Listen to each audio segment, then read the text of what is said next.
meeting to order. Welcome to meeting number 125 of the House of Commons Standing Committee on Government Operations and Estimates that even Minister Duclos recognizes as the mighty Yogo, the only committee that matters. Very quickly, just regarding your earpieces, as always, keep them away from the microphone, especially when not in use. There is a card provided for every MP. Please read that and follow along so that we are protecting our very valued interpreters. We'll start with Minister Duclos for 5 minutes, but just very quickly, colleagues, today we have the Minister. We'll go through our rounds, Second Minister. Canada Post will be with us for the last hour and a half, hour 45, and then we have to get to the estimates votes before we finish up. So I'm hoping we can get to the estimate votes at about 8:10. We'll kind of see where we are in the rounds. We'll start with Minister Duclos for 5 minutes. Welcome back, Minister. The floor is yours. Merci beaucoup, Monsieur le Président. Thank you. Thank you very much, Mr. Chair. I'm very happy to be with you, and thank you for your invitation to me. I would like to say that I want to acknowledge that we are gathered here on the traditional land of unceded land of the Algonquin and Anishinaabe people. On behalf of Public Services and Procurement Canada and Shared Services Canada, I'm pleased to discuss with Ariane Reza, Deputy Minister, and Scott Jones, Matthew Tapscott as well from Shared Services Canada as well. And we are going also to be speaking about affordable funding. We have Linda Adrick, who is the Vice Chair and Controller for the agency that I have just named. PSPC is seeking a net increase of $448.6 million, bringing the total opening net budget to approximately $4.8 billion for 2024-25. And of that amount, more than $3.3 billion will be spent on property and infrastructure activities, including major rehabilitation projects across Canada. The rest of the funds, with respect to PSPC, the rest of the funds will support important areas of SPPC, wide-ranging mandate, and that represents the some that I mentioned beforehand. As you know, we support a large number of clients with central agencies, partners, and clients to build an efficient and modern information technology framework with defined and optimized processes. Including continued efforts to modernize procurement with a focus on simplifying processes and increasing support to small and medium-sized enterprises. As this committee is well aware, the government is also reducing spending on professional services by 15%, and that work is well underway. For the remaining contracts in this area, we are improving oversight and integrity. And that is why PSPC has made important process changes to ensure decision-making and controls associated with professional service contracts uphold the highest procurement standards. Earlier this year, with the President of the Treasury Board, I announced a series of new actions to strengthen the government's procurement and integrity regimes. I'm pleased to update the committee that PSPC's new Office of Supplier Integrity and Compliance will formally come into effect in just 2 days, that is, on May the 31st. That will allow us to better respond to supplier misconduct and unethical behavior. Monsieur le Président, la prestation des services. Mr. Chair, we also have procurement. It is one of our priorities, particularly with respect to the pay challenges that are being faced by the public services, and we want to prepare a system for the next generation. Our public servants should be paid correctly and on time at PSPC.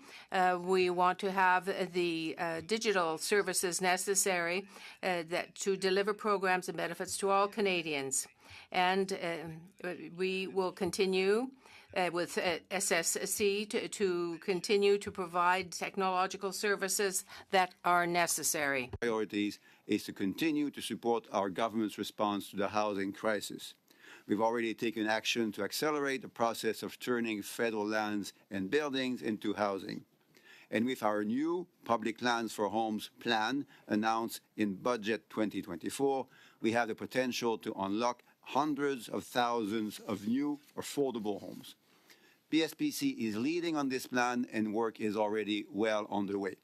The plan includes identifying and even acquiring underutilized public lands and leasing them out to ensure they are set aside for the building of the affordable homes that Canadians need. Mr. Chair, we also continue to work in close collaboration with key partners to implement the Canadian Dental Care Plan, which is already making oral health care more affordable and more accessible to middle-class and lower-income Canadians.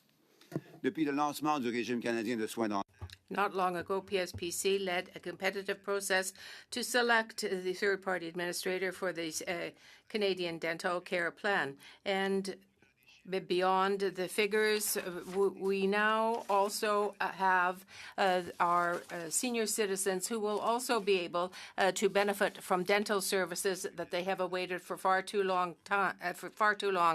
These are services that we offer all Canadians, and we are now happy to answer all your questions. Mrs. Block for 6 minutes, please. Thank you, Chair. And through you, I will welcome the Minister and just ask the following question. Minister Duclos, under this Prime Minister and this Liberal government, and more specifically yourself as the former President of the Treasury Board and now the Minister for Public Services and Procurement, we have seen an increase in wasteful spending and corruption, in the number of billions of dollars and dozens of investigations, including the RCMP. In fact, your own departmental plan has noted fraud and other wrongdoing remains a key risk for your department. How much more contracting fraud has been discovered in your department? You are noting quite well that this department is key to making the lives of Canadians better and more affordable. That is a focus of this department, PSPC and Shared Services. As we do that, as you also note, we need to make sure that the process and the processes are rigorous. And if there were to be fraud and wrongdoing, that they would be first identified and then punished in the proper way. Thank you. Has the RCMP interviewed any government officials in your department? Well, you need to ask the RCMP for reliable information. Obviously, the RCMP doesn't respond to political interference and pressure. So the right people to ask the question would be to ask the RCMP. But you are aware of the investigations that have been undertaken by the RCMP, is that correct? We are all aware of such investigations, and we obviously fully support whatever RCMP efforts need to be supported, and we are there to help their difficult job. In your opening remarks, you mentioned the creation of a new office to address supplier misconduct. What about misconduct within your own department? Et c'est une excellente question, et si je peux résumer rapidement. That's an excellent question. This new office is going to extend the volume of offenses or issues that will be dealt with. For example, corruption, the funding of terrorism, human trafficking, electoral violations, and they will be dealt with even better than in the past. Specifically about issues within your own department. So it is indeed an office that will be able to look into the department's activities, but also beyond, and also in collaboration with other governments and other countries, which is something that is not possible at this time. Thank you. Are you aware that deputy ministers across different departments have suspended public servants who worked on ArriveCan that are not agreeing with their narrative? And that is an important question to ask to those departments, ministers, and deputy ministers, as we all follow the news. We are indeed aware of such events. Is there any responsibility on the part of your office to weigh in on these matters or to pay particular attention to what is happening across the public service? all departments, all ministers, all deputy ministers have the same obligation that if there is misconduct to be found within their public service, they are obligated, and we expect them to do that, obligated to look into the matters and to punish in whatever appropriate way that ill behavior. Thank you. We have seen Canada Post running higher deficits year after year as they struggle to make strategic changes to address the changes in the market. Yet Canada Post has not had its corporate plan approved since 2019, prior to the pandemic. What has kept your government from approving a new corporate plan for Canada Post? Canada Post has the responsibility, and it's a difficult one, to deliver services across our country. Its purpose is a service-first purpose.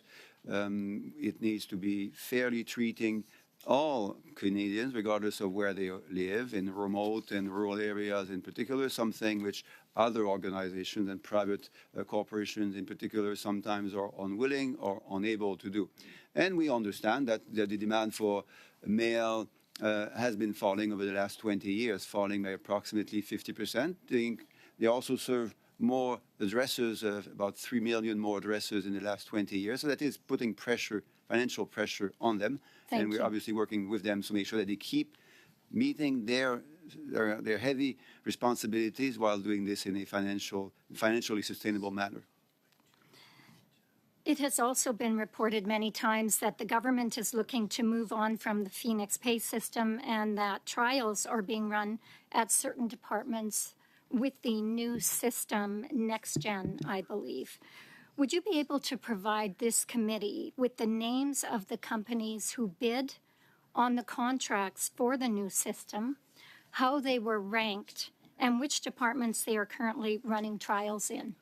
So let me proceed in quick two phases. First, the objective of all of that, which is precisely and obviously the objective of serving public servants, paying them on time and accurately as they serve Canadians through their jobs. As we do that, we also need to consider the next path, which is, as you noted, NextGen. Minister, I appreciate the objective. I think we're all aware of what you're trying to accomplish by moving to a new system, but I'm asking if you would provide me with the names of the companies who bid on the contracts for the new pay system, how they were ranked, and which departments they are currently running trials in.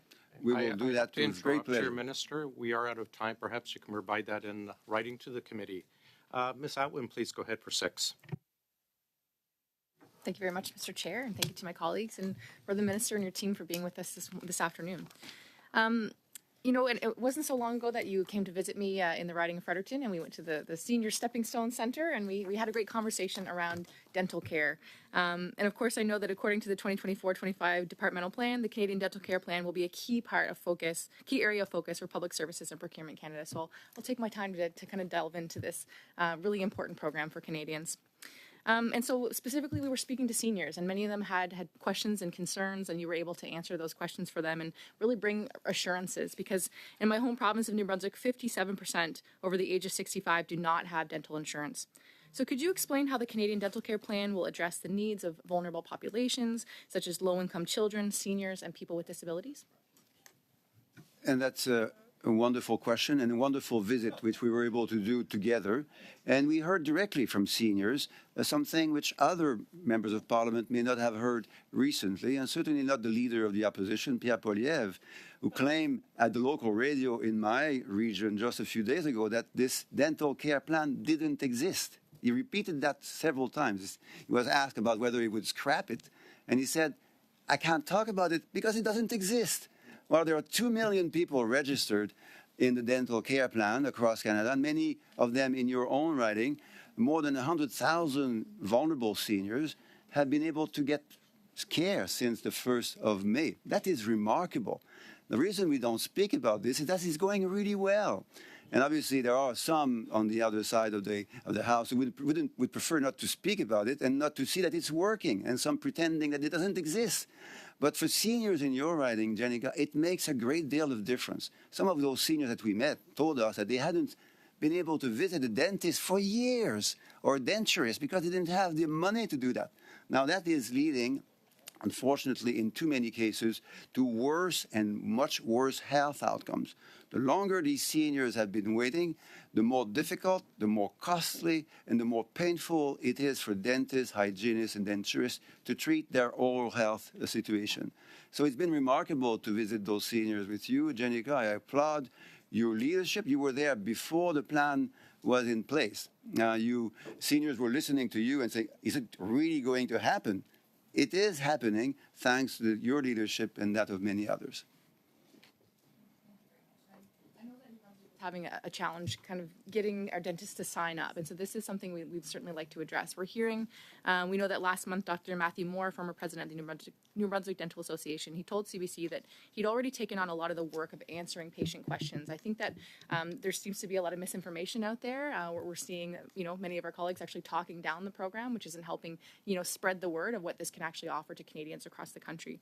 So if you could address, the Dental Association in New Brunswick, what would you tell them? What advice would you give them as far as...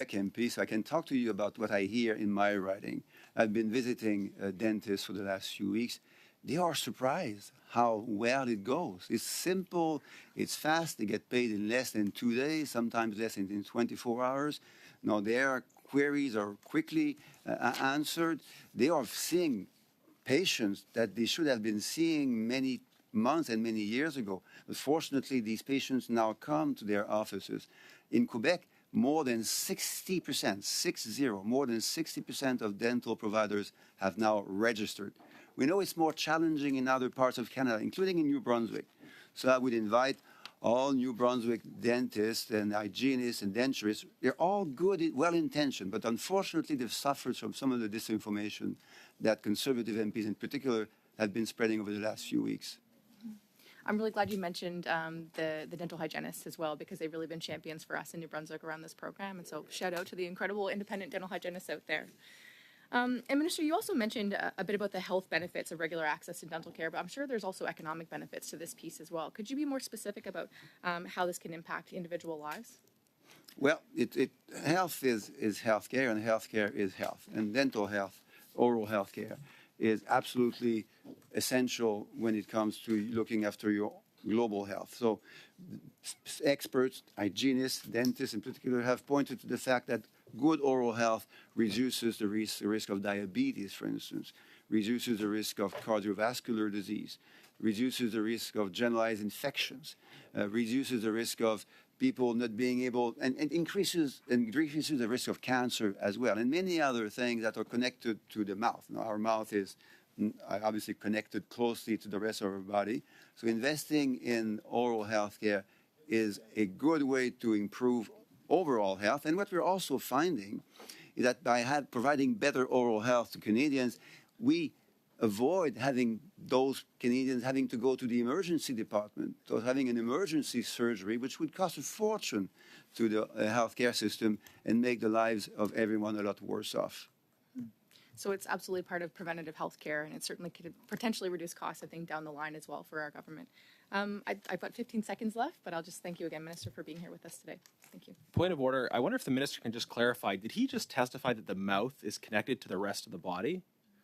It's not a point of order. Thanks. We'll go to Mrs. Vignola for 6 minutes, please.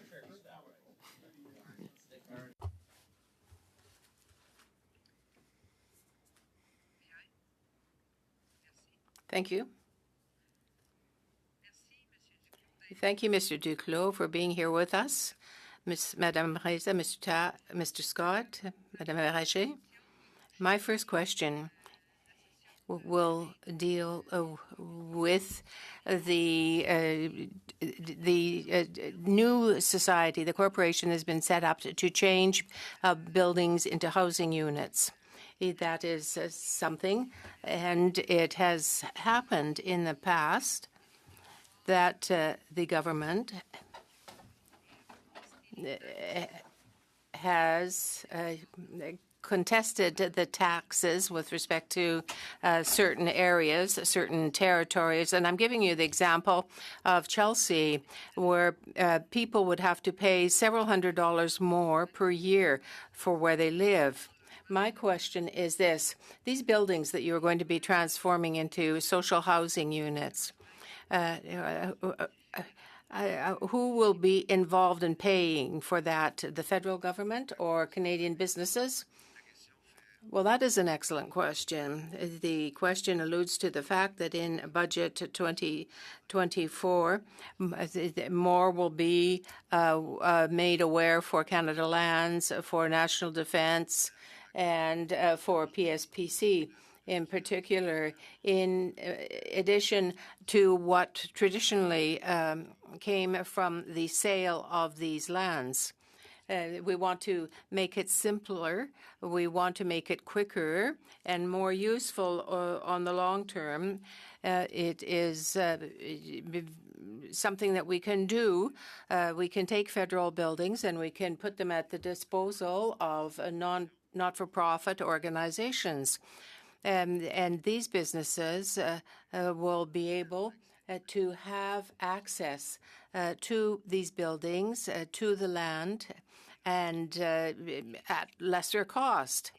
Yes, but my question was this, and I will repeat it. The regulations and the laws that are existent, whose laws will apply? Will it be federal legislation, or will it be Quebec's laws and the laws of the other provinces for this type of housing? Are you going to apply that? And further, will municipal taxes be paid on these buildings that will be either built or converted? So who's going to pay the difference if the federal government decides again to contest legislation? So to which jurisdiction goes the priority? Well, we have provincial, we have municipal and federal legislation. There are also issues of urban modernization and adjustments, municipalities, and the residents may well have partnerships. So really, it's going to be a combination of things that will ensure that the legislation will be respected, as is the case in circumstances where there are buildings that are federally regulated, but there are other buildings where they are regulated otherwise. Well, then, can you tell me that there will be no disagreement about the goods and services that will be built on federal lands through this plan, as is the case in Chelsea right now? Or can you guarantee that municipalities in Quebec and elsewhere in Canada will have the power over this type of building? Well, I think in Canada and in Quebec in particular, people are feeling the effects of the housing crisis, and they seek affordable housing for families that need it. What we have to count on is good partnerships, goodwill, and the partnership of all Canadians and Quebecers. We want to see a cooperation, and everybody will work collaboratively. Well, in Chelsea, collaboration has led to the courts and the court system. But that's all I have to say about that. Let's hope for cooperation and collaboration in the near future. There are funds that have been sought in the main estimates to improve the Translation Bureau, the capacity for translation. We have new tools, GC Lingua, which has been acquired, and that is certainly good news because we are short of interpreters. But at the same time, I wonder, will there be interpreters who will be losing their jobs because of GC Lingua? Madame Vignola. Thank you, Julie, Madame Vignola, for your question. We know the issues and we know the needs in terms of translation and simultaneous interpretation. Interpreters know what is at stake, and we are very sensitive to that. This exercise of translation and interpretation is certainly essential. But the $35 million is necessary. There will be bursaries that will be given out to train new people in translation and interpretation. And we want to make our interpreters' lives more safer certainly. And we want them to be able to serve as long as possible at no risk, given the nature of their work. Bachrach, please go ahead, sir. Thank you, Mr. Chair, and thank you, Minister, for being with us today. I appreciated your enthusiasm for dental care, and in your response to Ms. Atwin, you very correctly stated that the mouth is part of the body, and I would add more importantly, I know Mr. Genuis took great umbrage to that statement, but I think what you were trying to get at is that oral health is integral to people's overall health, and that when people's teeth are in bad shape, eventually they can end up in our hospitals, in our emergency health system, and they can see a whole suite of really challenging situations. So I want to thank you for your support, but I have to say a little bit confused because in 2021, Jack Harris, my former colleague, a wonderful MP from St. John's East, brought forward a motion that in the opinion of the House, the government should establish a federal dental care plan as soon as possible for Canadian families earning less than $90,000 per year who are not covered by a dental care plan. And I'm looking here at the voting record, and there's a Mr. Duclos who voted nay to that motion. And like, I'm all for people having a change of heart and seeing the light and, enjoying the road to Damascus. I'm just wondering what changed your mind? Well, let me start with the partial joke of MP Genuis, and that's fine. No, we can have fun, but it's a serious matter for many seniors when it comes to feeling the pain that comes with not having good oral health. Absolutely. So yes, we can make jokes about that, but it's at the end, it's something that is very important to millions of Canadians, 9 million in total by the time this is fully implemented in 2025. So we'll see whether we keep joking or smiling about this particular matter. Now, the second thing is that, yes, there were priorities that have been adjusted over time. And one of them is investing in dental care. And your partnership at the NDP was crucial. Without you, we couldn't do that because we are in a minority government and the Conservatives are against and the Bloc too.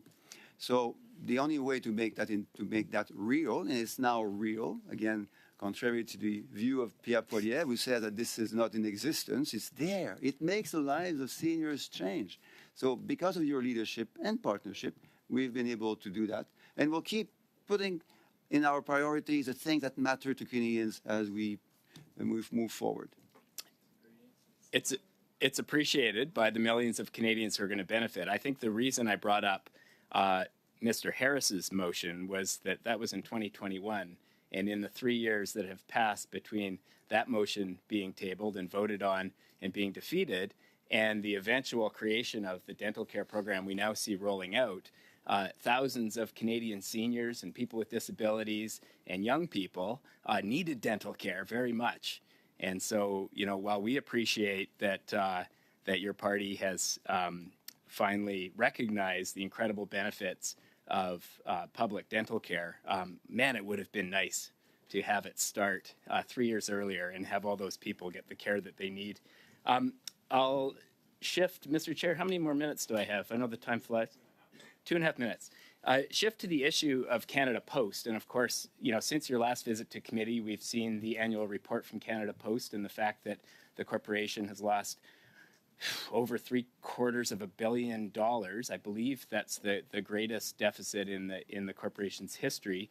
And at the same time, we see in rural Canada some real challenges around the loss of rural post offices. You and I have spoken about this.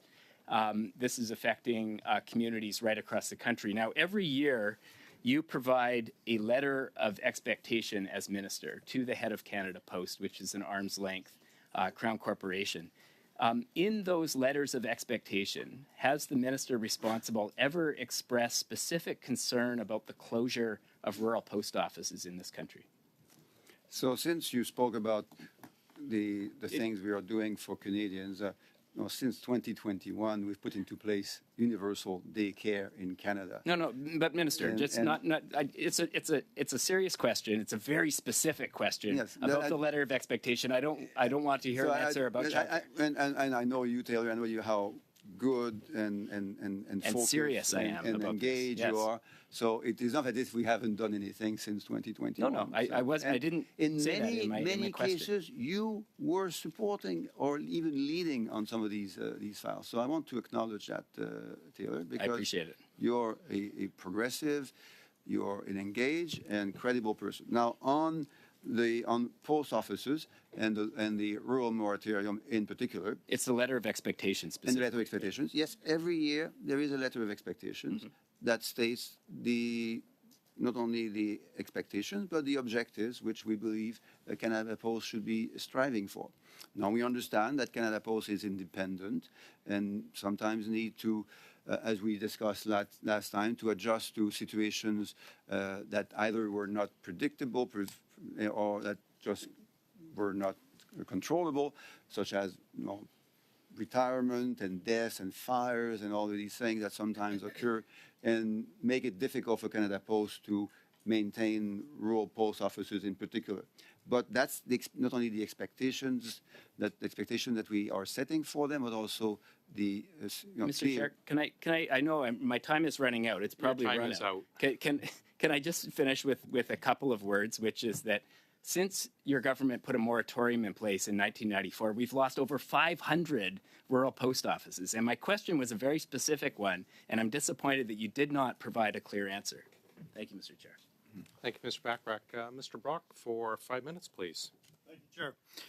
Minister, over 2 months ago, March the 20th, you appeared at committee and you and Minister Anand announced to Canadians that collectively you discovered through a mix of tips and advanced data analytics 3 subcontractors who were engaged in fraudulent billing over 36 separate government departments, totaling close to $5 million. All 3 had been referred to the RCMP. Ms. Reza, during one of her last appearances, actually gave us the names of those 3 subcontractors. They weren't companies per se, but rather individuals. So my question to you is, I know there's been an ongoing dialogue between yourself, sir, your department, and the RCMP. Have the RCMP confirmed that those 3 individuals have been criminally charged? Yes or no? Well, we need to distinguish 2 things. First, the work of my department, and second, the work of the RCMP. As you noted and summarized quite well, on March the 20th, it was made public that there were Sir, investigations. that's fine. Has the RCMP confirmed with you or a member of your department that the 3 referrals have resulted in criminal charges? Yes or no? So as I was going to say, as for what pertains to the RCMP, it's for the RCMP to answer. But you don't know the answer. So I wouldn't be able to You don't know speak the answer. credibly on behalf That's of fine. the RCMP. You indicated back then this was only the first wave of what you expected to be a series of discoveries. You indicated at that time there were 5 to 10 further cases being examined. Of those 5 to 10, have there been referrals made to the RCMP? And that is because, as you noted, on March the 20th, there was also another piece of good news, which is the creation I don't of care the about the good Office news, sir. Of the 5 to 10 that you identified over 2 months ago, have any of those companies been referred to the RCMP? Yes or no, sir? As I've said, RCMP matters are RCMP Sir, this is a decision you or your ministry would make to the RCMP. The RCMP on their own don't initiate the investigation based on your internal review. They rely upon your referral. Again, for the 3rd time, sir, of the 5 to 10 cases, have any of those been referred to the RCMP? So again, the March 20th announcement was important. You listened to it carefully, obviously, and you understood it well. As you also noted, there are investigations on a number of others, the estimate being between 5 and 10. I am not privy to those conversations. My job cannot make me politically involved in that type This is of not work a because that would be political political decision, sir. interference. Sir, you indicated that your department had identified 5 to 10 other cases of suspected fraudulent criminal activity. This is not a hard question to answer, sir. Surely the investigation that was started over 2 months ago must be finished by now. So the question is very simple, sir. I'll ask it for the 4th time. Of those 5 to 10 investigations that your department started, has any of those been referred to the RCMP? When that information is known, it will be made public by the RCMP, presumably, Can or you by tell the us, sir, integrity. sir, with respect, please? No, This I'm isn't. not. This is not question period, my- sir. This is committee. This is where we actually get answers from government officials. The answer, sir, is yes or no. Did you refer, or a member of your department refer any of those 5 to 10 cases to the RCMP? And the answer, when it comes, and if it comes, Why will come can't you from answer the independent question? officers and not political representatives. Minister, why can't you answer the question? No. MP Brock, you wouldn't want a politician, including yourself, mingle Sir, you had with no problem matters identifying of integrity 3. and investigation. Sir, That with wouldn't be respect. appropriate Sorry, to know one this moment, really please. well. Both of you have a point of order. Stop the clock. I would appreciate if my colleague, MP Brock, allowed the minister to finish. Thank you. Minister, Okay, sorry, let me, please. We've brought this up many times. It's not a point of order. We do allow members to have the time. Mr. Brock's been very clear with his questions. I think he and members of the committee deserve a very clear answer. Minister, go ahead. I've restarted. Sorry, I'll Mr. ask- Brock. I'm gonna ask the question, Chair. Restarting the clock. Go ahead. Minister, you had no difficulty, you and Minister Anand had no difficulty identifying 3 subcontractors that you referred to the RCMP. But now you have great difficulty sharing with parliamentarians, sharing with Canadians of the 5 to 10 companies that were under review 2.5 months ago, whether any of them were referred to the RCMP. What are you hiding? And that's because the independent officers in my department do their job with no political interference. When I am aware, when I will become aware at some point, I suppose, of the results of these investigations, we will be able to share those results. Thank you very much. Mr. Kuzmierczuk, please. Thank you, Mr. Chair, and thank you, Minister, for rejoining us here at OGO once again. We always appreciate you coming here and providing your insights and your testimony. You know, the number one issue that I hear about when I speak with young people in my community, students at the University of Windsor, students at St. Clair College, young people that are getting their apprentices completed, is housing.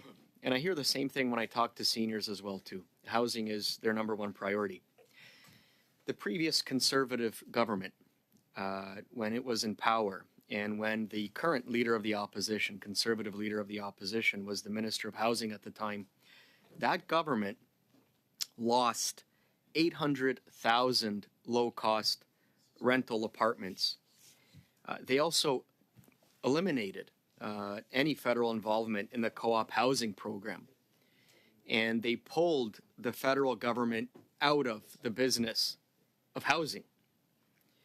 And they're coming back right now with plans. Their plan, if you look at it, delve into it, you see that they want to actually add additional taxes on the construction of rental housing.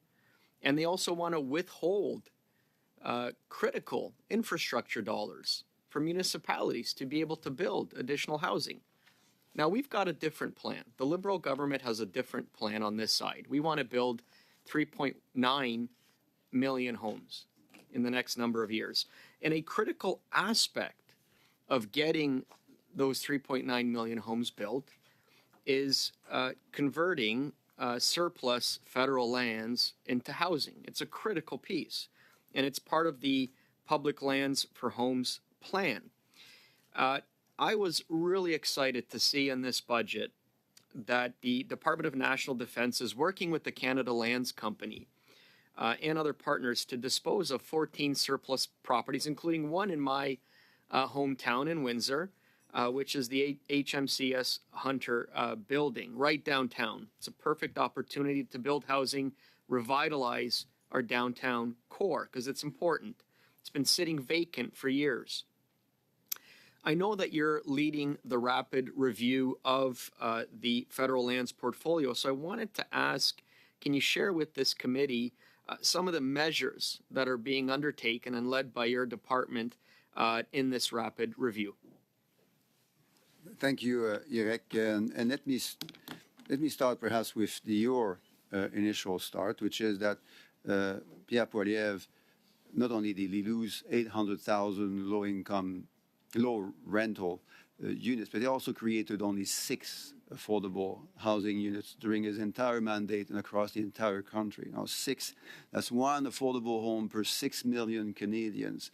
So we can imagine how difficult it is for people in my province to hear him insult Quebec municipalities by calling them incompetent when they are building thousands and thousands of affordable homes with the support of the federal government. So that's my little partisan bit, but it's important to provide a better context, as you have done successfully over the last minutes.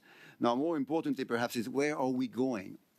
We're building on the work we've done since 2015. Just to give you an example, we spoke briefly about the Canada Lands Company a moment ago. The Canada Lands Company built approximately 2,400 affordable homes in the last 25 years, half of them since 2015, and it will be double that number in the next 5 years. So we see how accelerated the work of making lands and buildings owned by the federal government available for building affordable homes. I say affordable homes because the alternative is to sell those land and buildings to the highest bidder and not worry at all about whether the use of those land and buildings will lead to affordable housing units. No, those federal land and buildings need to be used for affordable homes, as well as for homes that will meet other criteria, socio-environmental criteria, such as being close to services, being close to transit, serving the needs of the most needy communities, green homes. So these are also objectives which you wouldn't be able to achieve if you sold all of that federal property to the highest bidder only. So we take a different route, and with your leadership in your riding, with the DND property that you mentioned, with Canada Post properties elsewhere, with other properties from other departments, and with the properties currently owned by PSPC, we can do a lot of good for middle class and lower income families. Thank you very much. Mrs. Vignola, please, for 2.5. Thank you very much, Chair. I will let my colleagues take the time necessary to put their earpieces on. We've seen, well, we spoke earlier about NextGen, the announcement that was made by Dave Force. Can you confirm that it is the same thing, and why was there this name change? Or are they two totally different things? One was the test and one would be the official application? Yes, that's a very good question, Madame Vignola. I want to avoid any confusion. In French, we say pro-gen for next gen. And yes, this is something we absolutely have to do because Phoenix is not a solution for the future. We have to consider this. So the system that was tested over a variety of departments to date seems to work, but before going forward, there's a great deal of work that remains to be done. Thank you. I sincerely hope that we're not going to have a Phoenix 2.0 here. That would be another disaster. And with our jewel of heritage, the Port of Quebec, well, not the port, but the bridge, which is a new acquisition, the Quebec Bridge, and we are talking now about a refit for it of $1 billion. But a few years ago, the figure was $400 million. So over how many years are you going to make this investment? And also, are we going to see this refit affected for the Quebec Bridge to bring it back to its former splendor? When you think back to the Jacques Cartier Bridge, you remember the enormous difference between the two because the Pont du Québec is a UNESCO gem. Respond in writing to the committee to the question? Oui, mais malheureusement, s'il n'y a pas de temps, là, on va... Yes, if we don't have enough time, I'll do that. Mrs. Vignola brought up, you commented about testing the next gen. Would you be able to provide to the committee what departments you're testing on, what the error rate is, and how many employees per department are part of the test, if you could? Yes, and that's aligned with what MP Block asked earlier. We'll go to Mr. Bachrach, please, for 2.5. Thank you, Mr. Chair. Minister, your comments about ensuring that public properties are used for the community good, particularly affordable housing, made me think of a public property, a federally owned property in Sandspit on Haida Gwaii, where Transport Canada owns the Sandspit Inn. It's been sitting empty for a number of years now, and the community would very much like that property to be dedicated to community use, either as a hotel as it was formerly or as affordable housing. And my understanding of the divestiture process is that eventually properties like that go up for bids from whomever. And I'm wondering if you could lay out how the process for divesting of public properties is going to prioritize community uses, especially housing. How has since your government has brought forward this strategy for creating affordable housing, how have you changed the processes for divestment and development of public lands and properties in order to ensure that it doesn't get sold to simply the highest bidder? I think that's probably clearly articulated enough for you to provide some kind of answer. Yeah, it's very well articulated. And we call that the triple P. So it's the places, the partners, and the purpose. So the places, we first need to have an inventory of them. Fortunately, there is already a partial inventory ready and available. But in the next few months, there will be a lot more available, not only on existing surplus properties, but on properties that could be surplus if we were able to, use office space differently, for instance, or recognize that there are properties that are not used to their full potential. The partners, very important. Now, we need to work with community partners, not-for-profit housing partners, private developers, if they can be, can help speed up, obviously, the construction and perhaps the use of those properties, and most importantly, the purposes for which those properties would be used. So yes, the key purpose is to build affordable homes. These homes have to be affordable for middle class and lower income Canadians. Other purposes, including socio-environmental purposes, as we need to protect the environment. So I'm afraid I have to cut you off there. Oh, sorry. We're out of time. We'll have Mr. Dennis, then Mr. Sousa to finish us off. Thank you, Chair. This committee is reviewing a list of contracts given as part of the Indigenous Procurement Program.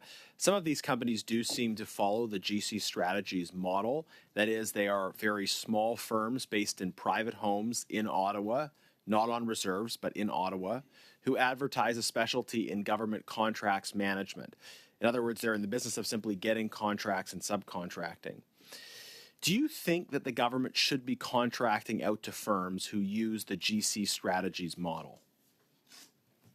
Et ça nous ramène aux discussions. That brings us back to the discussion that we had some months ago. And as you know, very important measures have been put in place since that time, including... I've got 5 minutes, and you're not answering the question. Do you think that government should be contracting out to firms who use who use the GC Strategies model? I'm not talking about ArriveCan, I'm talking about the model, where a company just receives contracts and subcontracts without actually working on the project. Do you think that the government should contract to companies who use this model? Well, I think the RIFE-CAN model and the GC strategies model has been well discussed and much investigated by all sorts of groups and committees and organizations, and we have learned important lessons. Those lessons have been I'll shared. just give you one more chance to answer the question. It's a yes or no question. The record will show whether you answered it or not. Do you think that the government of Canada should contract to companies who simply receive contracts and subcontract? Should the government contract to companies who use this model? Well, I've just answered the important fact, as you point out, that so-called model, which you just described, is a model that has been heavily criticized by the Auditor General and other groups, including this particular committee. And obviously, those lessons have been well understood, and many of those recommendations have already been implemented over the last Okay, but few years. the question still hasn't been answered, but I have to move on. There's a particular problem here if the recipients of all or most of those subcontracts are non-Indigenous.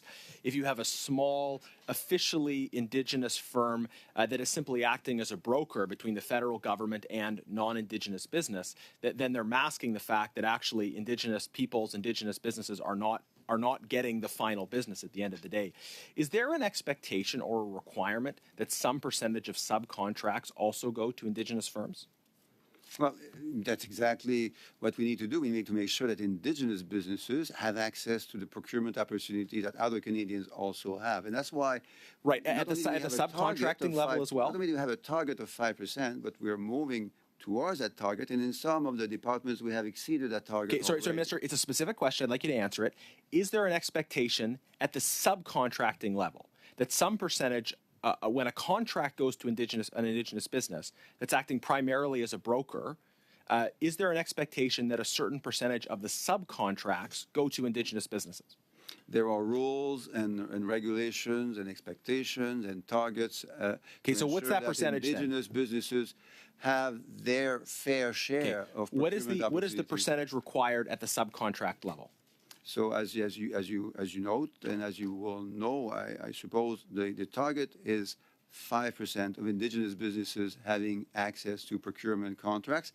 That's a minimum. This is not the Minister, you're not answering the question. The question is about subcontracts. So if a contract goes to an Indigenous business as part of that 5%, and that Indigenous business then subcontracts to someone else, what percentage of those subcontracts should be Indigenous? Because if 100% of those subcontracts are non-Indigenous, maybe there's a problem there.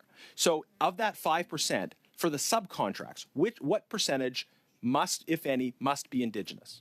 So that is exactly one of the important things that the department needs to do in collaboration with other departments, because PSPC is not the only department. So just the number, what multiple percentage? levels, including not only who does a job, but who owns the company, the impact in the communities, where those contracts take place. Minister, simple question. I'm running out of time. What percentage? Well, I'm just trying to explain the context. I'm not looking for an explanation. I'm looking for a number. And if you like, and I'm just going to say, Minister, the committee ordered information on subcontracts, and almost none were provided.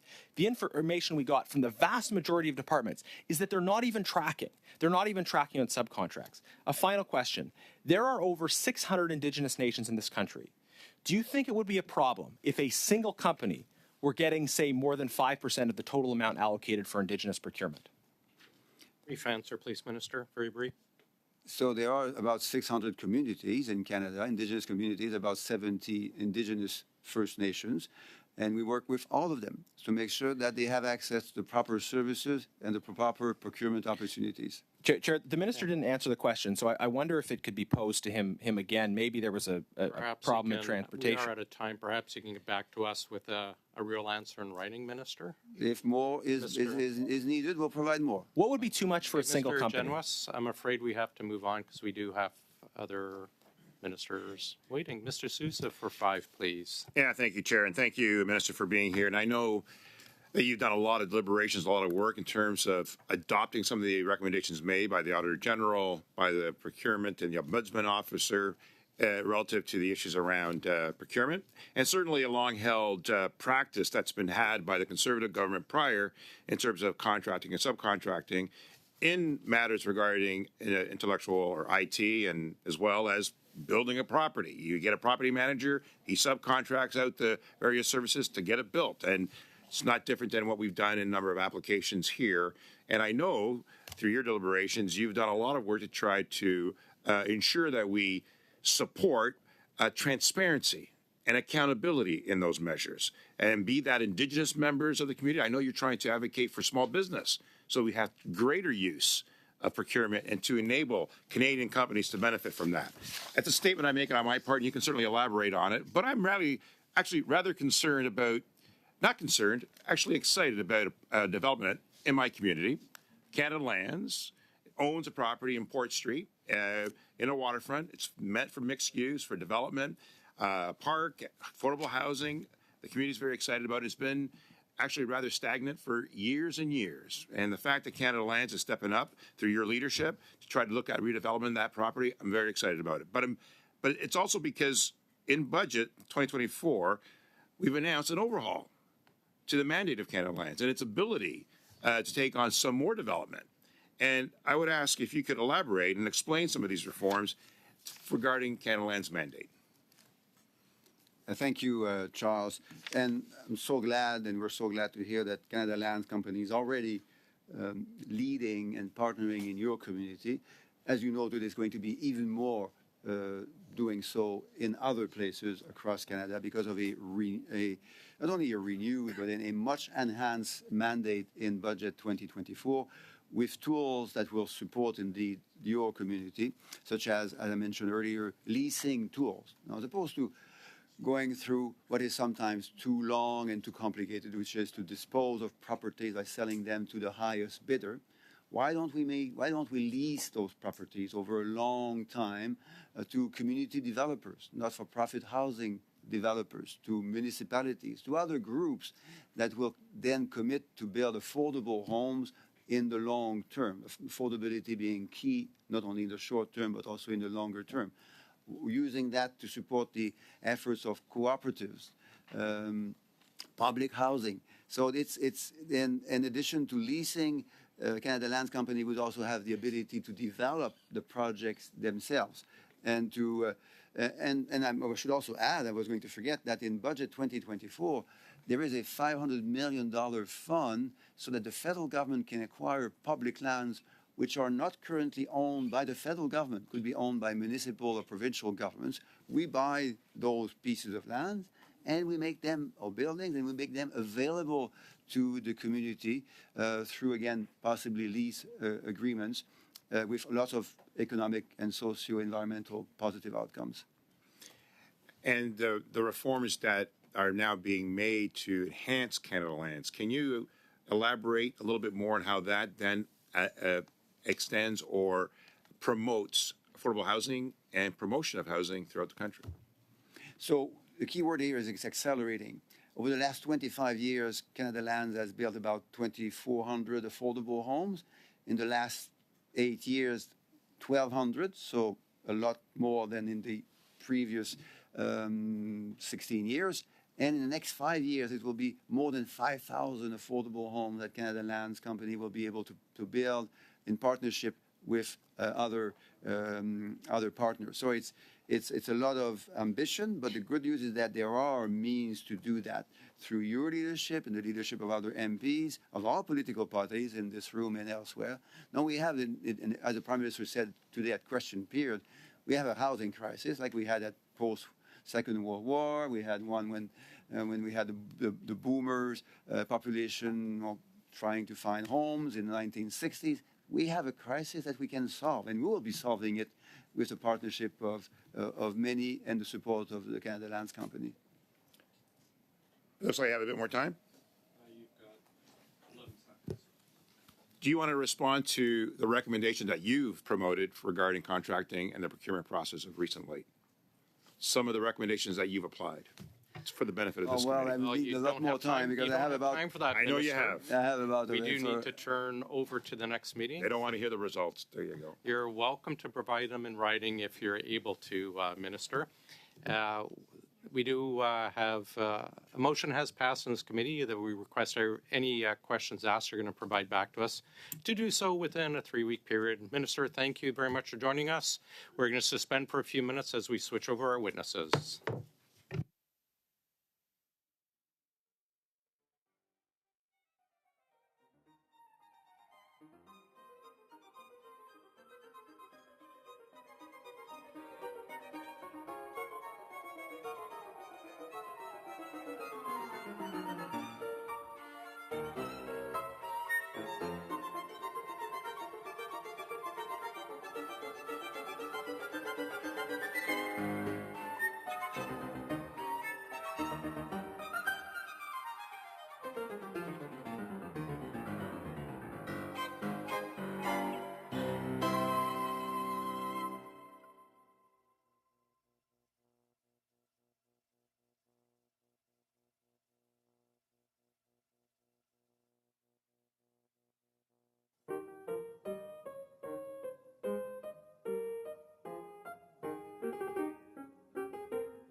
floor is yours for 5 minutes, please. Go ahead. Merci beaucoup, Monsieur. Thank you very much, Chair. I'd like to acknowledge that the lands on which we are gathered are part of the traditional unceded territory of the Algonquin and Anishinaabe peoples. Et je suis accompagnée aujourd'hui. And I'm accompanied today by officials from my department to give you an overview of the main estimates 2024-2025. Canadians expect of their government that it is transparent, and Canadians do have the right to know how their money is being spent. Through our financial reports, our government has committed to spending the taxpayers' money transparently, effectively, and prudently. I would like to now turn to certain highlights in the main estimates 2024-2025, which was brought in February 29 last. $9 billion in budgetary spending, with $191.6 billion to be voted on. Non-budgetary expenditures of $1.2 billion are also presented, Mr. Chair. Ce financement permettra. This funding will allow the government to fulfill a number of programs and services, as well as transfer payments for other levels of government, organizations, and persons. Amounts proposed for organizations in these main estimates include $28.8 billion for national defense investments, including support for Ukraine and training and equipment for the Canadian Armed Forces. $20.9 billion for Indigenous services, for programs for Indigenous communities and settlements, $8.4 billion for Health Canada, including funding to expand the Canadian Dental Care Plan, $5.6 billion for CMHC for much-needed housing infrastructure. J'aimerais également souligner. I would also like to point out that these main estimates represent further information about our initiative to refocus government spending, which was first announced in the 2023 budget. I'm very happy to be able to say that the main estimates represent $10.5 billion over the next 3 years, which will be redirected to departmental budgets. Also, priorities of Canadians and focuses on health and housing and puts in place an economy and an economic plan for our country. This is part of the savings announced in Budget 2023 and 2024, and the Fall Economic Statement last year also outlined our plans for refocus budget, government spending.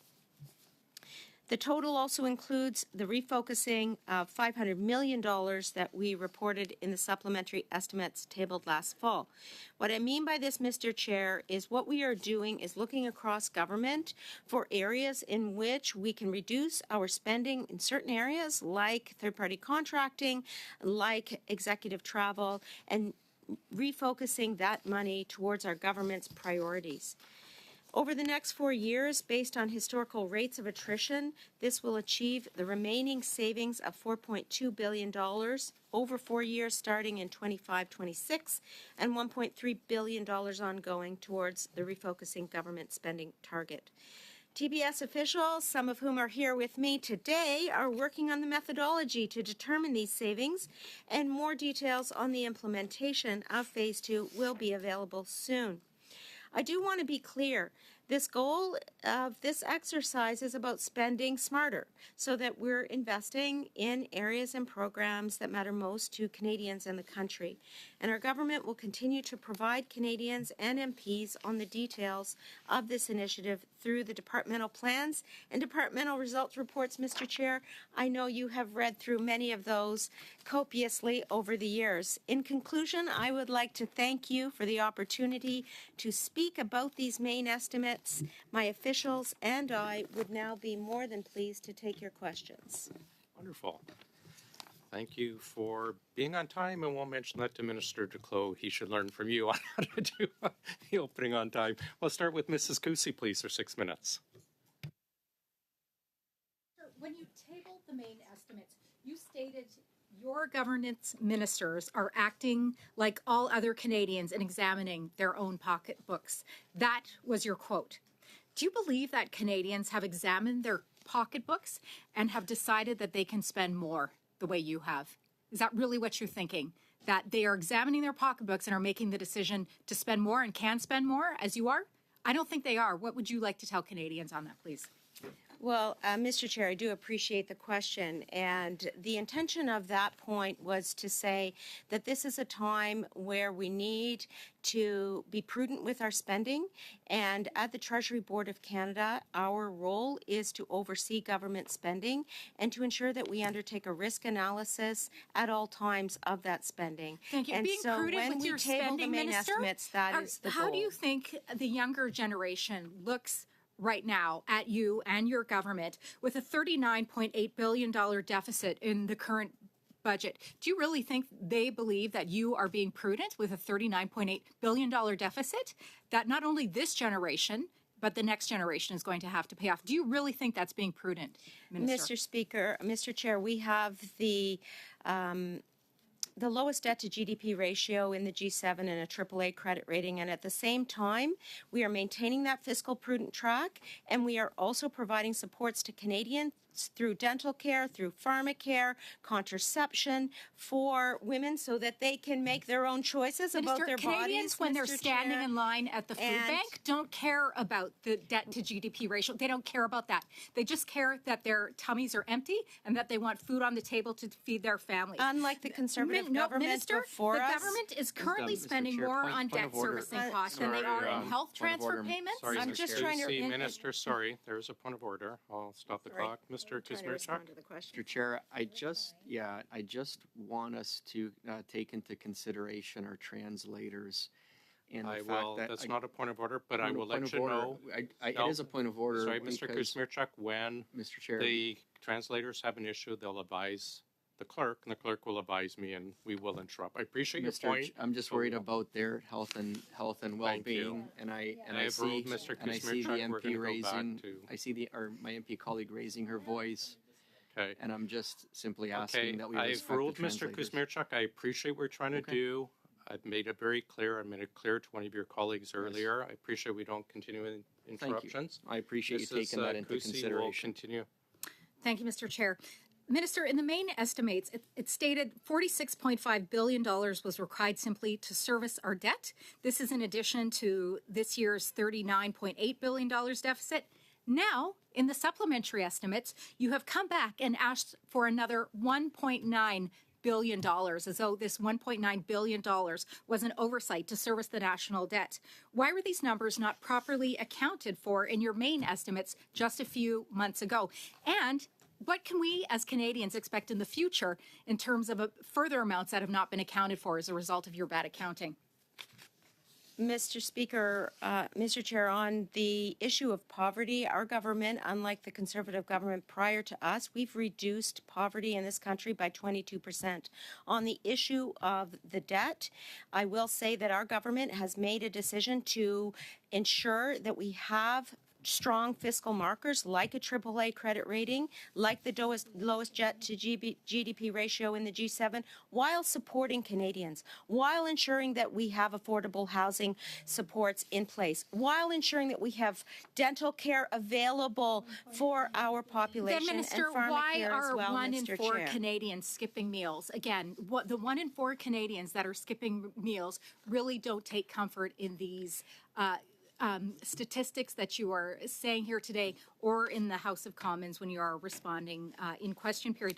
Minister, in your last announcement on fraud, as a result of the Arrive scam scandal, with the Canadian procurement system, you stated that the 3 individuals you found committing $5 million worth of fraud in contracting were only the first tranche of individuals. Are you ready today to tell Canadians the number of individuals who you have determined to be committing fraud and you have now turned over to the RCMP? Can you give that number, please? That issue is within PSPC, but I will say that all fraud is unacceptable and that the RCMP has charge over those cases. And if it determines to lay charges, we will be supporting the RCMP in every investigation it undertakes, just as we have done Okay, in the so you past. don't have a number for us today. It is Can you not tell within us- my purview. Can you tell us the total? It is within your purview, and especially given that you were previously the Minister of Procurement, you should have an idea as to these numbers. If you can't tell us how many individuals have been turned over to the RCMP as a result of fraud, can you at least please tell Canadians how much they have been scammed out of, how much fraudulent money has been paid out as a result of Actually, this Mr. fraud? Chair, 3 individuals, to my knowledge, have been turned over to the RCMP. And secondly, Mr. Chair, what I am doing at Treasury Board, and this is within my purview actually, is to ensure that we have the policies and the governance in place to ensure that we have better management control over these types of incidents. My last Today, question I released is, a new manager you said guide at the with last meeting mandatory that you would obligations have on that, directors. that you would recruit the money from the Arrive Scam scandal. Can you report to Canadians that you have gotten that $60 million back for the Arrive Scam I can scandal? report to Canadians that as soon as the RCMP report comes back on the Arrive Can issue, So that's we a will no. follow You the promised the last time I saw you Chair, that you would point get of- the point money of back order. for I mean, Canadians. this is- That's what you said, and you have you are coming Excuse to me, me, Mr. Chair, am I able to Sorry, let me respond interrupt. We have to another that point of witness's order. question? Sorry, we have a point of order from Mr. Kuzmierczak. We have to attend. Go ahead, Mr. Mr. Chair, I'm just Kuzmierczak. asking my colleagues to please respect again our interpreters Hey, and Mr. their health and Kuzmierczak, safety. if you're This gonna, is I've made important. it clear, and I appreciate what you're trying to do, but I've made it clear that if there's an issue with the interpreters, they will contact our clerk. Okay. I would ask you to please stop your interruptions. It's not an interruption. It I'm is, actually Mr. looking after Kuzmierczak, the and if you're gonna interpreters continue on this, committee. Mr. time Chair- will be taken Mr. away from Chair, others. if I've you made won't my look after ruling it, very I clearly. certainly will. Mr. Kuzmierczak, please. I've stated before, and I've told one of your colleagues before this, Okay. if there's an issue, they will advise the clerk the proper way. They will not advise you. They will not advise your other members. They'll advise the clerk. So I ask you, please stop with such interruptions. Mrs. Kusi, Minister, I understand. respond? I Can I understand, respond at Mrs. all, Kusi ever, and here? Minister. I understand what you're saying. If you please allow a question and an answer, you have 40 seconds, please. Thank you, Mr. Chair. So can you tell Canadians today, clearly, as you promised them the last time that we spoke in a committee environment, that you have recouped the $60+ million because, as the Auditor General indicated, it is a minimum of $60 million. You have recouped those funds for Canadians as you promised you would. Mr. Speaker, there is an ongoing investigation. Any wrongdoing will be taken into account. I stand by my comments that the government will seek to recover taxpayers' money that was spent That's a no, Mr. Chair. inappropriately. That's We are clearly a no. waiting for the RCMP investigation to conclude. That's a no. Thank you It is very much, not a no. Mr. That is, we are waiting for the RCMP Thank you, investigation Minister. to We're going to go conclude, to Mr. Mr. Baines. Chair. I'm sure you'll have Thank an you. opportunity to answer during Mr. Baines this time. Go ahead, Mr. Baines. Thank you, Mr. Chair. And yes, I want to give the minister an opportunity to finish her answer. If I know you were interrupted a number of times there, so feel free to please answer on the important work that you're doing. Thank you so much. Yes, I was interrupted a number of times, and I feel it was inappropriate as well. I'm here to answer questions in good faith, and I would appreciate being given the opportunity by colleagues across the House to provide the answers that I'm here to give. Now, there is an ongoing investigation by the RCMP. That investigation has not concluded. We, as a government, have stated that we will comply with the recommendations from the RCMP. We will also ensure that anybody who abused taxpayers' money will face consequences, and the government will seek to recover taxpayers' money that was spent inappropriately. That is our commitment, and certainly at Treasury Board, I take the purview and the prudent spending of our government extremely seriously, as my colleagues do at the Treasury Board. Thank you. Thank you, Minister, and I really appreciate the work that you are doing, and I'm very encouraged by the spending review that you've administered. I look forward to the upcoming updates on this. And my first question, the 2024-25 main estimates signal a $2.3 billion reallocation of funding in your refocused government spending initiative. That's up from a $500 million reallocation in the previous fiscal year. So what impact do these massive funding reallocations have on the delivery of important services that Canadians rely on?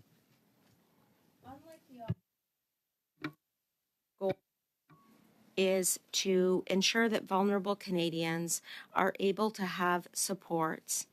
And in Budget 2023, we made a commitment to refocus government spending to ensure not only prudent fiscal management of taxpayer dollars, but that we were able also to utilize that funding to provide supports for Canadians. The main estimates reported on the planned reallocations of over $10.5 billion over the next 3 years as a result of the Refocusing Government Spending Initiative was tabled in the main estimates at the end of February. And I will say that the Refocus Government Spending Initiative was one that all ministers participated in, looking at their portfolios to see how they can refocus both money spent on operating costs as well as grants and contributions towards the government's priorities.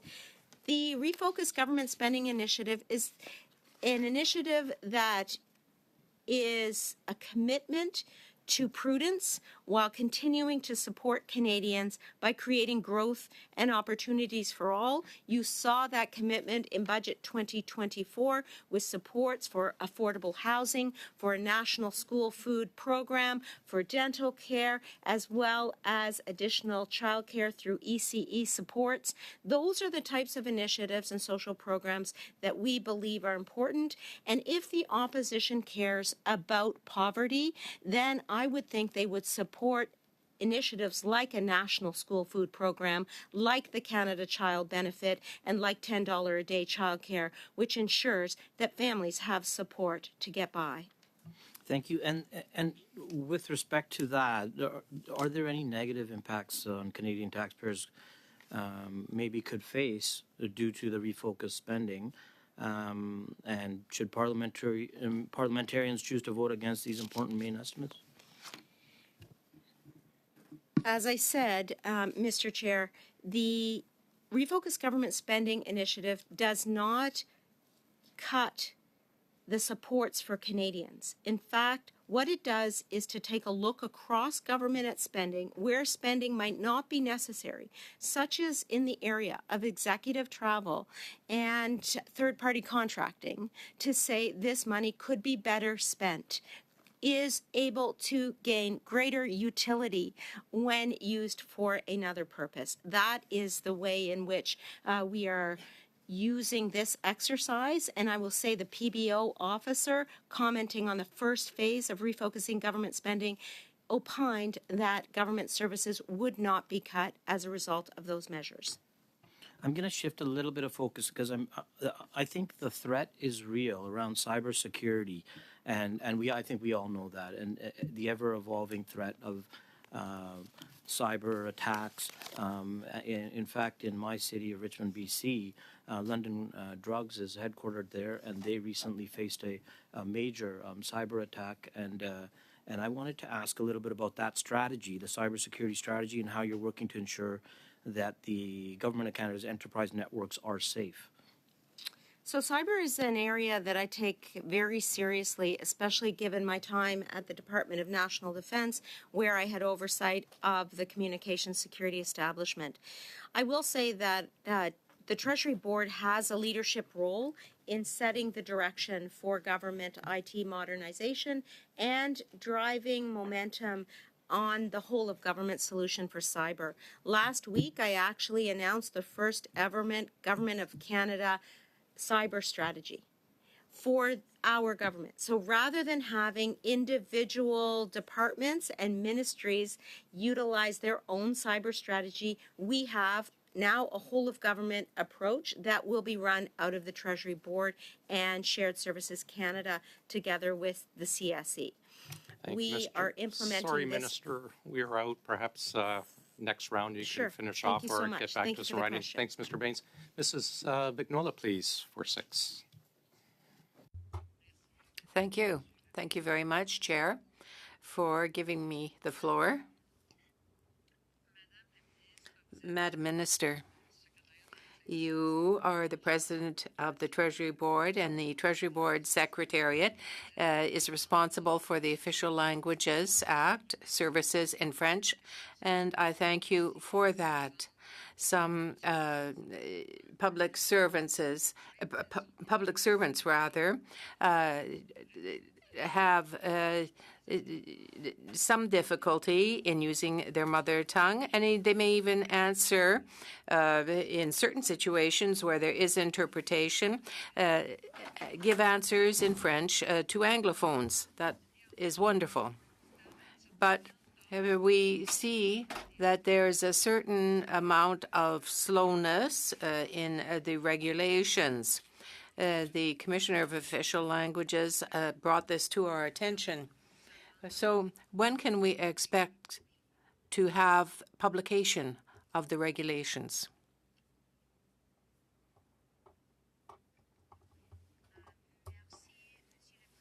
Thank you very much, Chair, Madam, for this question. I would start by saying that it is important, if not crucial, to have an environment where we can work in both official languages. It is certainly crucial for me as a minister to be able to do so throughout the country. In all the departments, everybody should be able to work in either or both official languages. You asked when. When are we going to have this framework available for the public service? It is important. We are going to have an announcement on that matter, and I will be sharing that announcement with you in coming weeks. Secondly, we are also going to provide a training, to publish a training guide in the coming months as well. Well, thank you very much. Spring will end on June 21st. So next month, it will be next month, around that date. Okay, just at the end of the spring. I took a look at the main estimates, and I saw for Treasury Board Secretariat that it has moved from 44 million to 50 billion in 2024-2025. Well, that's more than a giant step. You could. It seems to me that you are jumping the Atlantic and the Pacific with this huge increase. So, what is behind that request for this increase?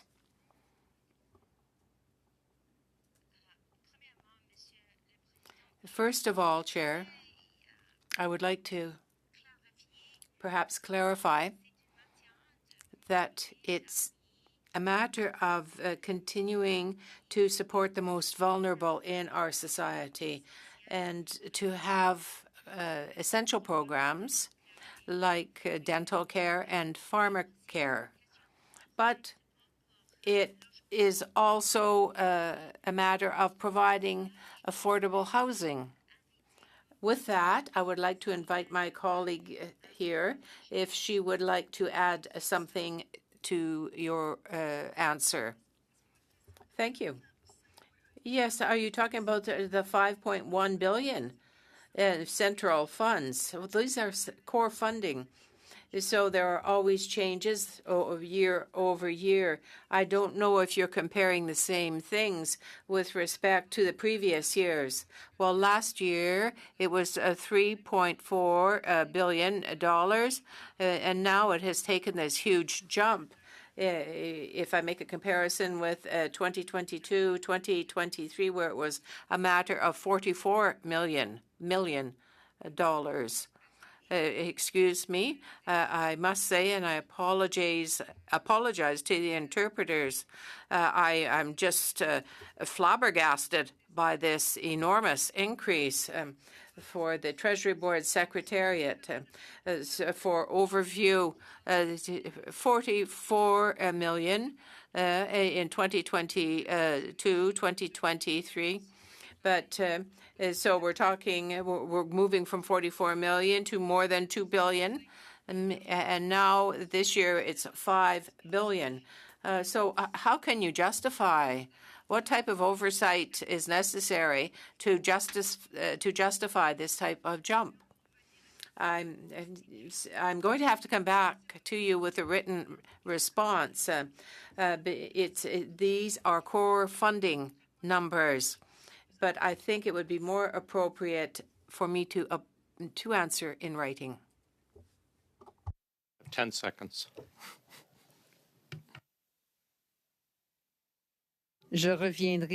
All right, then I will come back.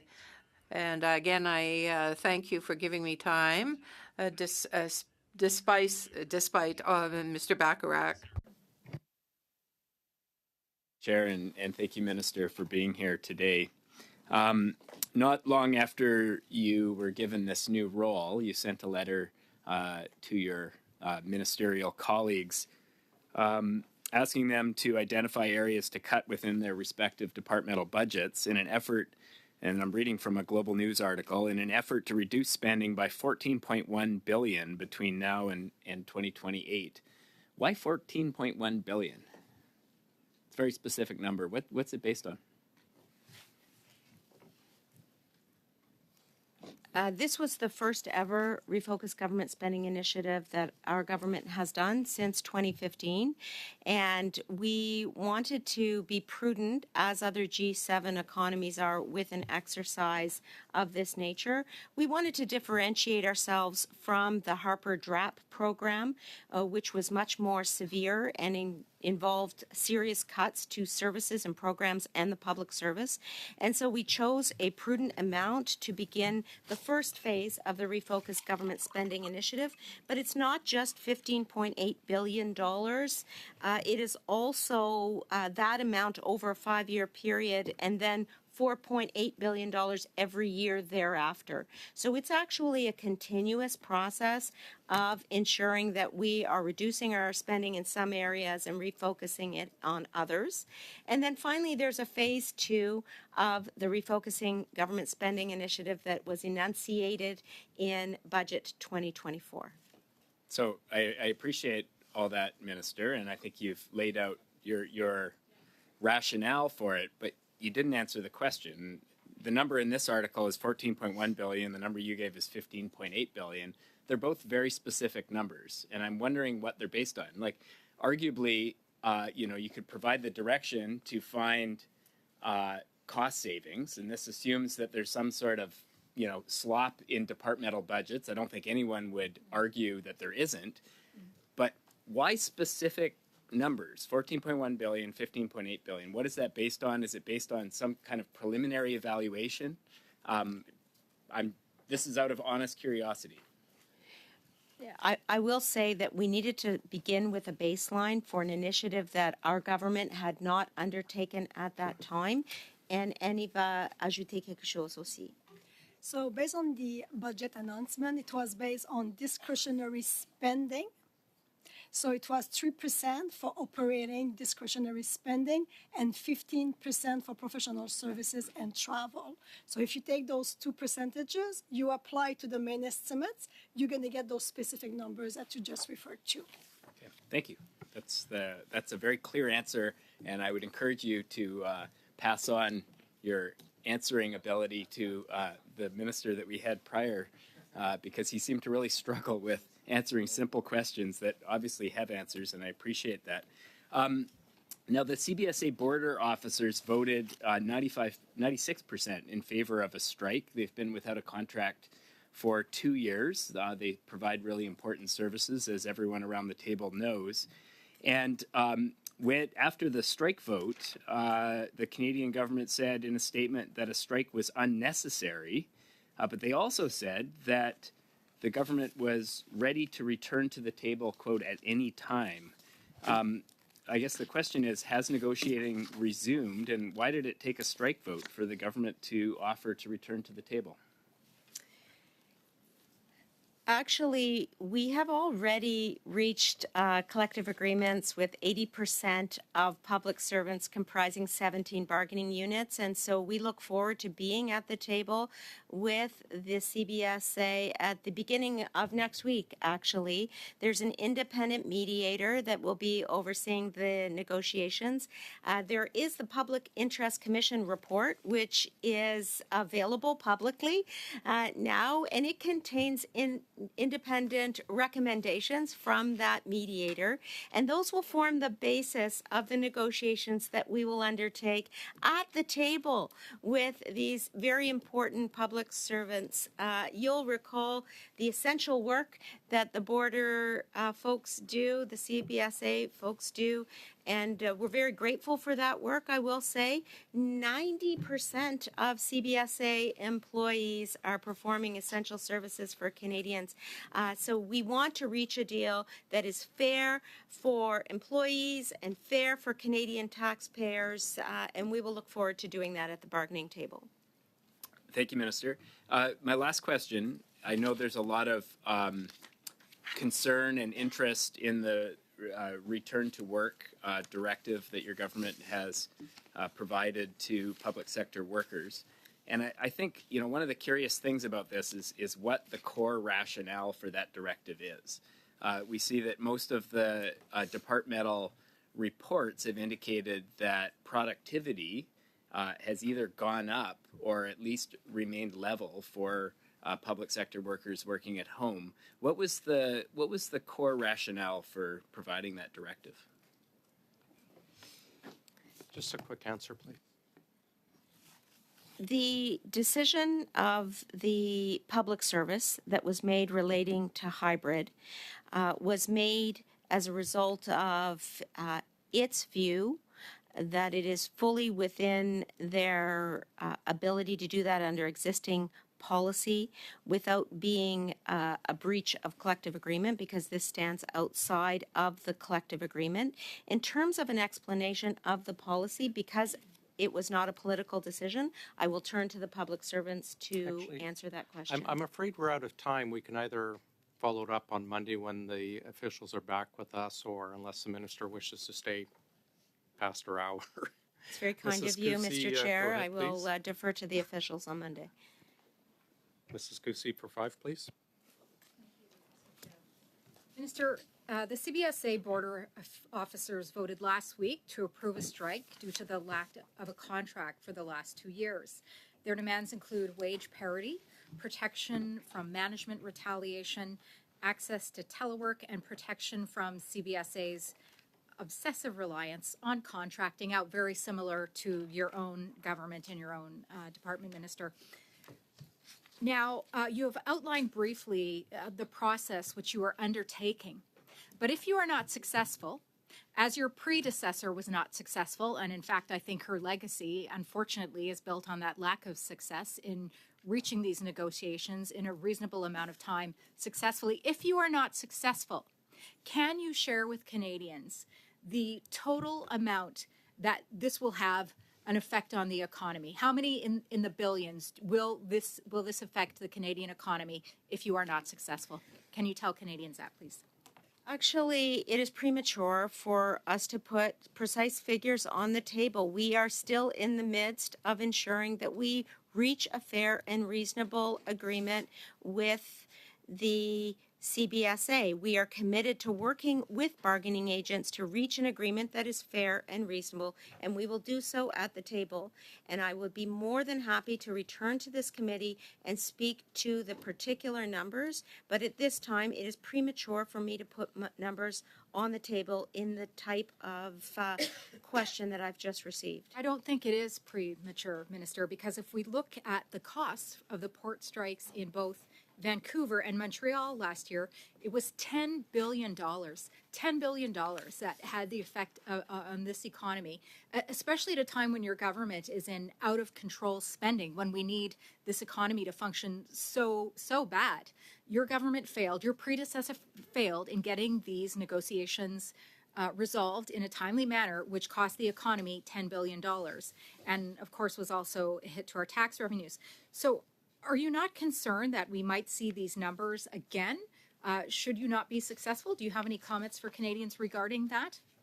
Of course, I have comments about our expenditures. I am the president of the Treasury Board, after all, and I will say that I will at all times have oversight and prudent oversight of government spending.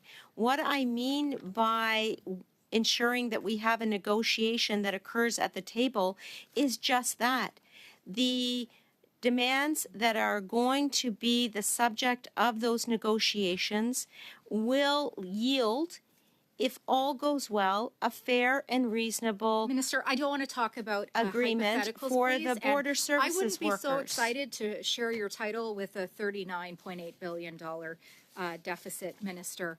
I also want to ask as well, relative that you've stated that your department is happy to return to the bargaining table to negotiate in good faith. Yes, we are. But it's been 2 years without a contract, so why are you only just trying now to complete this negotiation? Like I said, your predecessor failed. You're in the process of failing. What are you going to do to ensure that you get this across I the finish actually line? do not think that we are in the process of failing. We are in the process of seeking a deal that is fair and reasonable to Government of Canada employees and to the Canadian taxpayers. And I would not think that hypotheticals of the sort that are being posed in this question would be useful in seeking to reach a fair and reasonable deal. And Well, I will as also the official say, opposition, Madam President, we look at results. Now, in August And 2023, hypotheticals. you were excited to announce that you were going to find $50.4 billion in savings across all government departments over the next 5 years. However, in Budget 2024, more than $52.9 billion in new spending over the next 5 years was announced. This new spending is now more than 3.5 times as much as you announced in savings in August. So how has this initiative done anything to show fiscal restraint with you, as you have said, the president of the Treasury Board, as with you being that, and prove to Canadians that your government can responsibly handle money? well, I would take a look at the external markers that indicate fiscal prudence, Mr. Chair. A AAA credit rating is actually an independent assessment Minister, these are cold this is Mr. cold Chair, comfort am for I going to be Canadians. able to And respond to these questions? If you will not Mr. listen to Chair? the Prime Minister's office regarding your leadership campaign, I hope you will at least listen to Canadians. Thank you very much. I would really like to be able to respond to questions, think- Mr. Chair. It's Yeah, no, very I appreciate that. I think it'll unprofessional be- to interrupt me when I'm actually just trying to respond. We're out of time, unfortunately. But luckily, unfortunately, the next up is Mr. Jouari from the Unbelievable. Liberals, and I think perhaps you'll have an opportunity to respond. I assume during his time. Mr. Jouari, go ahead, Thank you, Mr. Chair. Madam Minister, officials, welcome to the committee. And Madam Minister, please take as much time as you want to be able to respond. I think it is important, and I have questions around the same line of holding the government accountable, but I'm sure we'll notice a different tone. We can go ask ahead. tough questions in a very respectable way, and I ask my colleagues to do the same. Thank you, Minister. Go ahead. Floor is yours. I simply wanted to respond by saying that independent credit rating agencies like Standard & Poor's, for example, have consistently rated our economy and our government's work on the economy with a AAA credit rating. It is not a nothing. It is actually an assessment of the fiscal health of our economy. And so to denigrate the work of those third-party analysts of our economy is simply to misunderstand the importance of that credit rating. And I will further say that those are economic markers that indicate the fiscal health of a country. At the same time, what we as a government have chosen to do is actually to respond to poverty, is actually to respond to homelessness, is actually to respond to the need in educational institutions to support researchers, master's and doctoral students with supports to feed the pipeline of brilliance, of the AI economy, of the digital economy. And so there's a clear choice that is being made here between the plan of our government in budget 2024 and the absence of a plan by the opposition, where they simply criticize with no actual alternative on the table. Thank you for that clarification. So now, Madam Minister, in budget 2024-2025 main estimate for the TBS, I saw that you're asking $9.3 billion in voted expenditure. And when I did a little bit of digging, I realized that's the fifth highest of any federal department. Can you please share the rationale behind this high degree of spending in your department? And if you can explain what initiatives actually these spending are being focused on and what. Thank you. Thank you for the question. These are values that we care deeply about, in particular, creating a diverse and equitable and accessible and inclusive workforce. I'll highlight the action plan for Black public servants that I announced in February, which provides mental health supports for Black public servants, as well as supports for career development, especially at the Canadian School of Public Service. In addition, supporting health and safety through the Public Service Healthcare Plan, strengthening and modernizing the public service through HR to Pay and enhancing the work environment, and reinforcing the values and ethics of the public service, which are also goals of our government and implemented by Treasury Board. I will also say, comme j'ai déjà mentionné, que nous... As I have said already, that we continue to promote and protect both official languages. Good faith. As I said, we've already reached collective agreements with 17 bargaining units representing 80% of public servants, and we will look forward to doing so with the remainder because it is important to negotiate in good faith at the bargaining table. Thank you. Focus spending increase now to some refocus government or cost saving, as I would call it.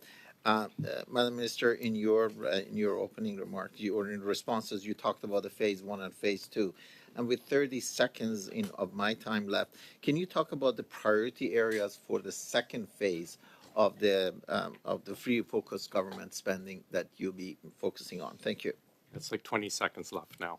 So the methodology is currently being undertaken. I will say that we had cooperation and participation by all ministers. The initiative was about examining our budgets, and we have to find means to strengthen our spending on priorities, and reallocation of funds from other areas is absolutely necessary. Also, it's not about cutting services that Canadians rely on. We need to ensure that we support the priorities that I've outlined already today. We are examining phase 2, and we will share more details in the future. Thanks very much, Mrs. Vignola. Then Mr. Bachrach.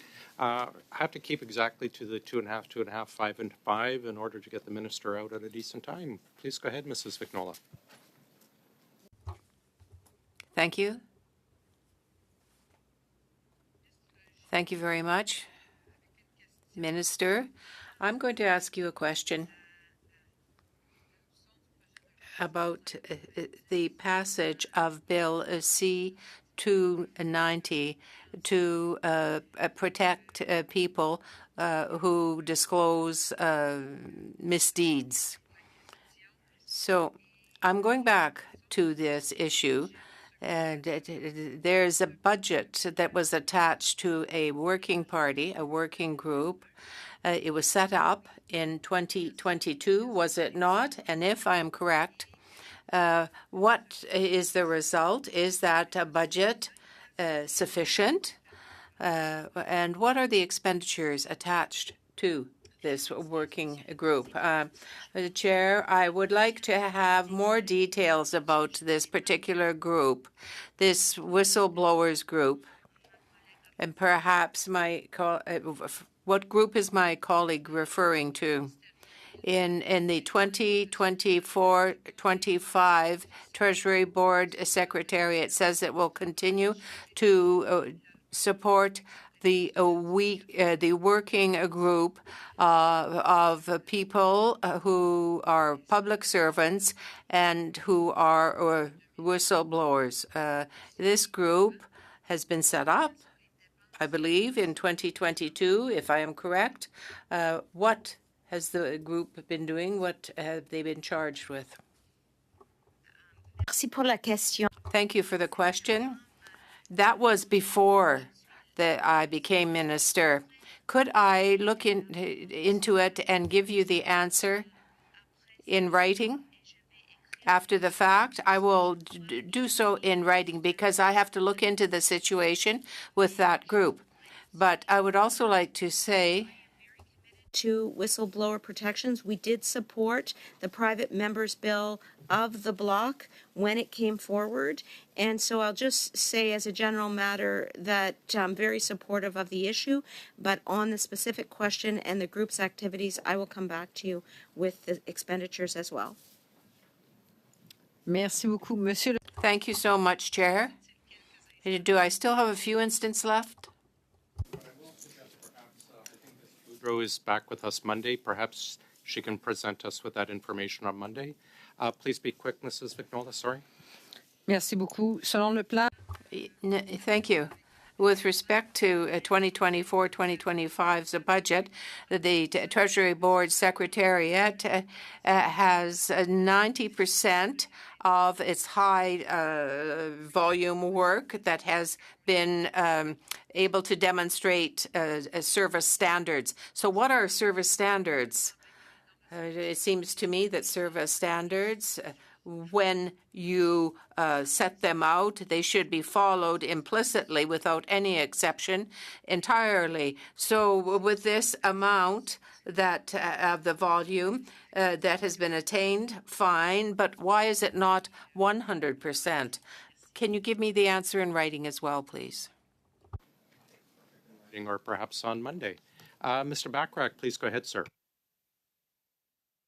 Minister, I think a lot of Canadians were pretty shocked to discover that this individual, David Yeo, was working for the federal government, for DND, while at the same time securing millions of dollars in government contracts. And Treasury Board has promised a new risk framework to ensure that departments are managing themselves accordingly and avoiding situations like this where no conflict of interest disclosure was provided and it wasn't flagged by the department or dealt with properly. Can you talk a little bit about how this new risk framework, if it had been in place, would have caught this situation and dealt with it appropriately? So actually today I published a new manager's guide, and this is building on the announcement that Jean-Yves Duclos and I made on March 20th.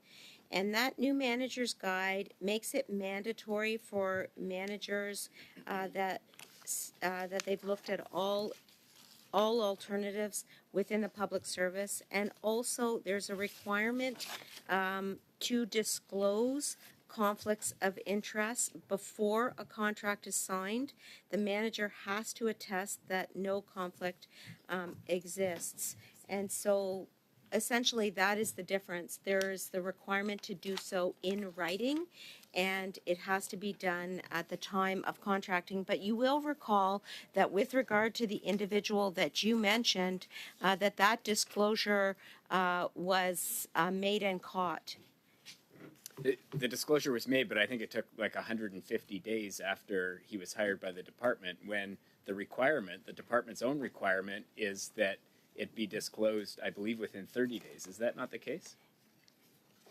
as soon as it was caught, the individual was terminated.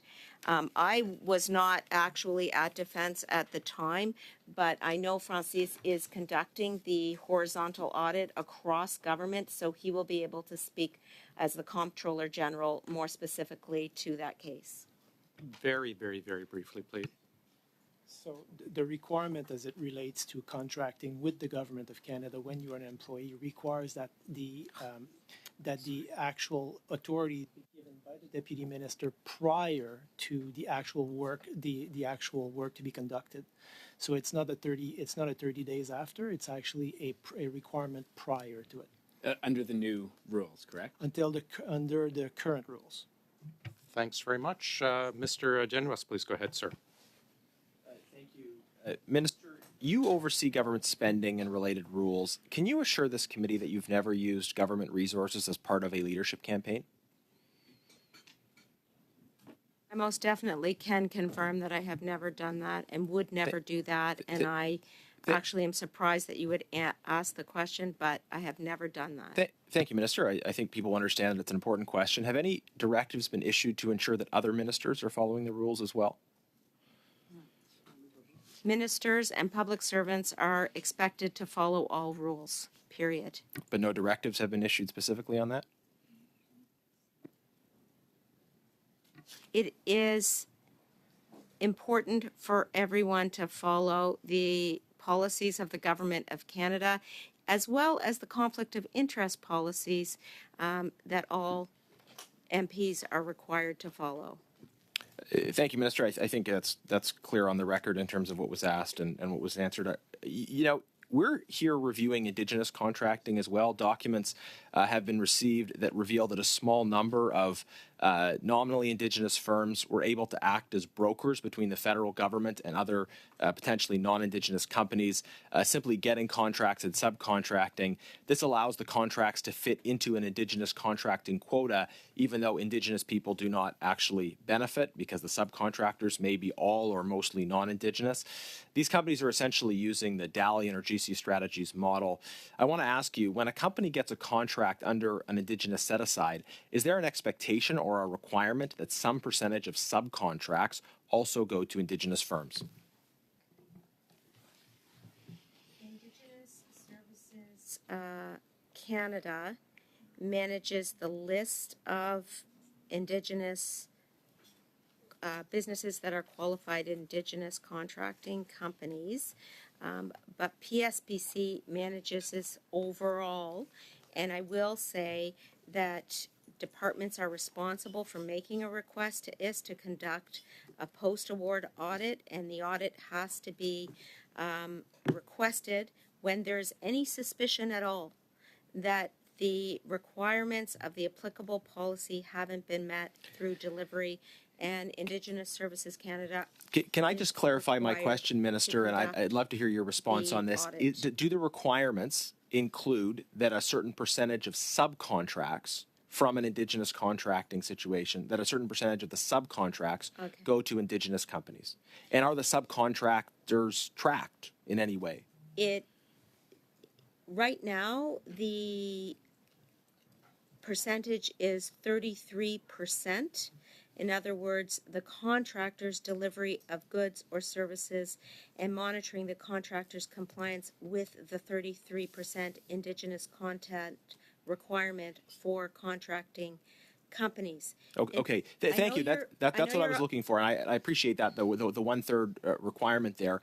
Is that tracked? Because the committee asked for subcontracting information, and we received, in almost all cases, zero information about subcontracts. So I'm a bit mystified about how the government would know if that requirement is being met, if subcontracting is not being tracked in any case. I actually just want to clarify my answer, and then I want to add one thing. It's 33% for the contract. That would be verified in the post audit that ISC does. And on your question about subcontractors, I actually think it is a good point, and I think that we should do continual work to be able to track the suppliers in the subcontracting process. Yeah, Minister, I I really appreciate that comment. That's the first time I've ever questioned a minister and had an acknowledgement of an important point, because I think there is a gap. We received no information on subcontracts. We didn't get an answer from the previous minister. So I hope we'll have agreement from this committee, from you, to refine that process so we're actually tracking subcontracting information. I want to ask one more question on this. There seem to be instances where a few small number of companies are getting an outsized proportion of overall contracts. How much would you say is too much for a single company to get of that total share of Indigenous procurement? Keeping in mind that there's over 600 Indigenous communities in this country, how much would be too much for a single company to get of that total? I do not have the ability to respond to that question without an overall amount of the actual contract. But I will say that the principle that we operate under is fair, open, and transparent competition.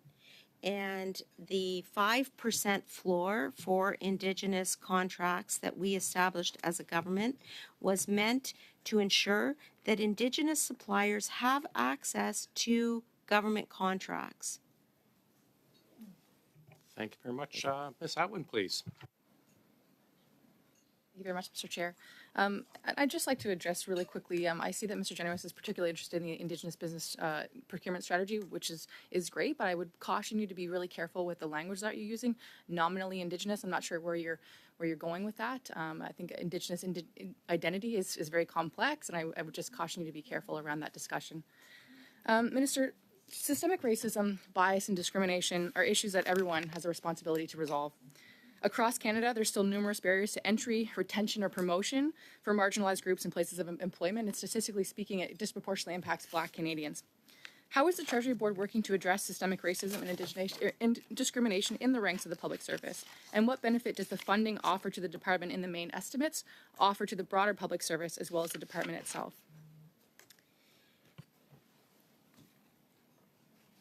I have been very pleased that at the Treasury Board of Canada there is a responsibility to ensure that we're addressing discrimination in the public service.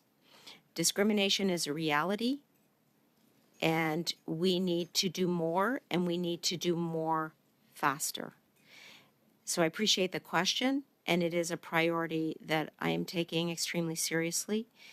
We have a restorative engagement program that we are responding to in terms of recommendations that we received from an expert panel. And in fact, I'm building on my work at the Department of National Defense, where we also had a restorative engagement program there. And so part of that is going to ensure that we do whatever possible to address discrimination in the public service. In addition to the restorative engagement program, we have the supports for Black public servants that we have announced in February, including supports for mental health of Black public servants by ensuring that we have Black counselors who are able to assist where needed. And in addition to that, we have the School of Public Service, where we are ensuring that there are professional development and career supports for Black public servants. And I'll say that when I announced those supports for Black public servants, one of our Black public servants in the Government of Canada came to me and said, "My son has now said that he can see himself working in the Government of Canada." And I will say that there's way more work to do, but it does give you hope that things can get better when you hear comments like that. Indeed, for sure. Thank you, Minister. I want to ask now about HR and pay systems of the public service. As we all know, there's been much controversy surrounding the Phoenix pay system and the various issues that our public servants face through its implementation. It certainly affected many of my constituents. I'm in the capital city of New Brunswick, many federal departments, CFB Gagetown as well. And so could you discuss how your department is working to ensure that Canada's public service receives adequate pay services, as well as any new measures that are being taken regarding the public services human resources system?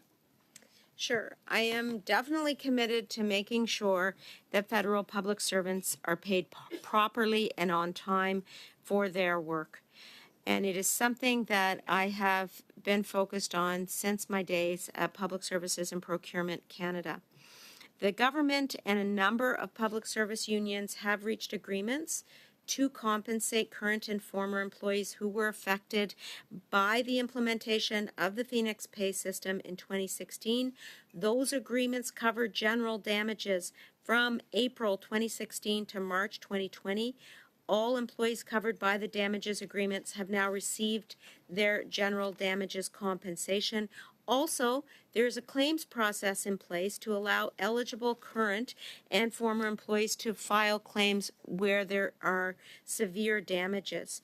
I will say that there continue to be issues that the government needs to address. We need to resolve outstanding pay issues for public servants. We need to modernize the processes and systems to improve the overall human resources and pay experience for employees, and we will always work with all partners, including bargaining agents, to simplify human resources and pay processes. Excellent, thank you. You have enough time to say thanks, basically. Oh, okay, well, thank you very much, Minister. And that's all the time I have as well. Minister, witnesses, thanks for being with us. Thank you. We're going to suspend for about 5 minutes or so to set up our next round of witnesses. We are suspended.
We are back in session. We'd like to welcome friends from Canada Post, Mr. Edinger. Welcome to OGO. Appreciate you joining us. We'll turn the floor over to you for 5 minutes for an opening statement. Please go ahead, sir.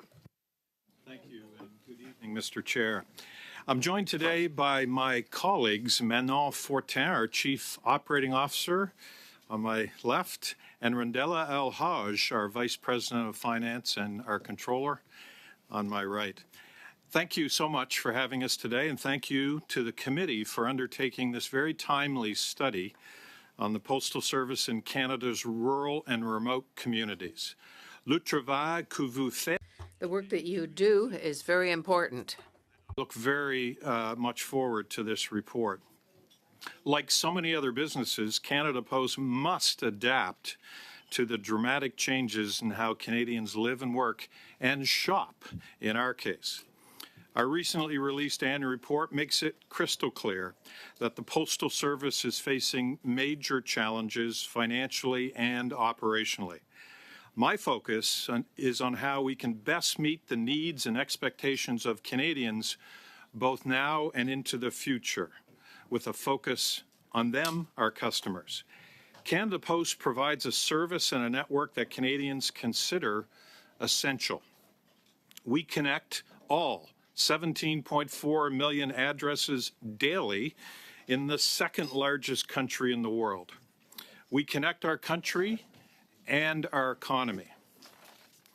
Canadians depend on us because we deliver everywhere, not just where it would be most profitable for us. Our service can be a lifeline for many Canadians. And for small businesses, it allows them to compete in a market dominated by large multinational e-commerce giants. And for Canadians in rural and remote areas, Canada Post is one of their only delivery options. As the postal system changes, these rural and remote communities cannot get left behind. Nous devons et nous... We must and we want to be there for them. By now, you've seen our financial results, so I won't get into all the details. But let me highlight a few of our challenges. Firstly, on letter mail, which used to be our primary revenue source, continues to decline as it does around the world in this advancing digital age. In 2006, each household received an average of 7 letters a week. Last year, it was just 2. At the same time, and going in the opposite direction, a growing population means we deliver to more addresses every year. In fact, 3 million more compared to 2006. More addresses means our delivery costs continue to rise, and year after year, the financial gap between the price of postage and the cost of providing the service widens.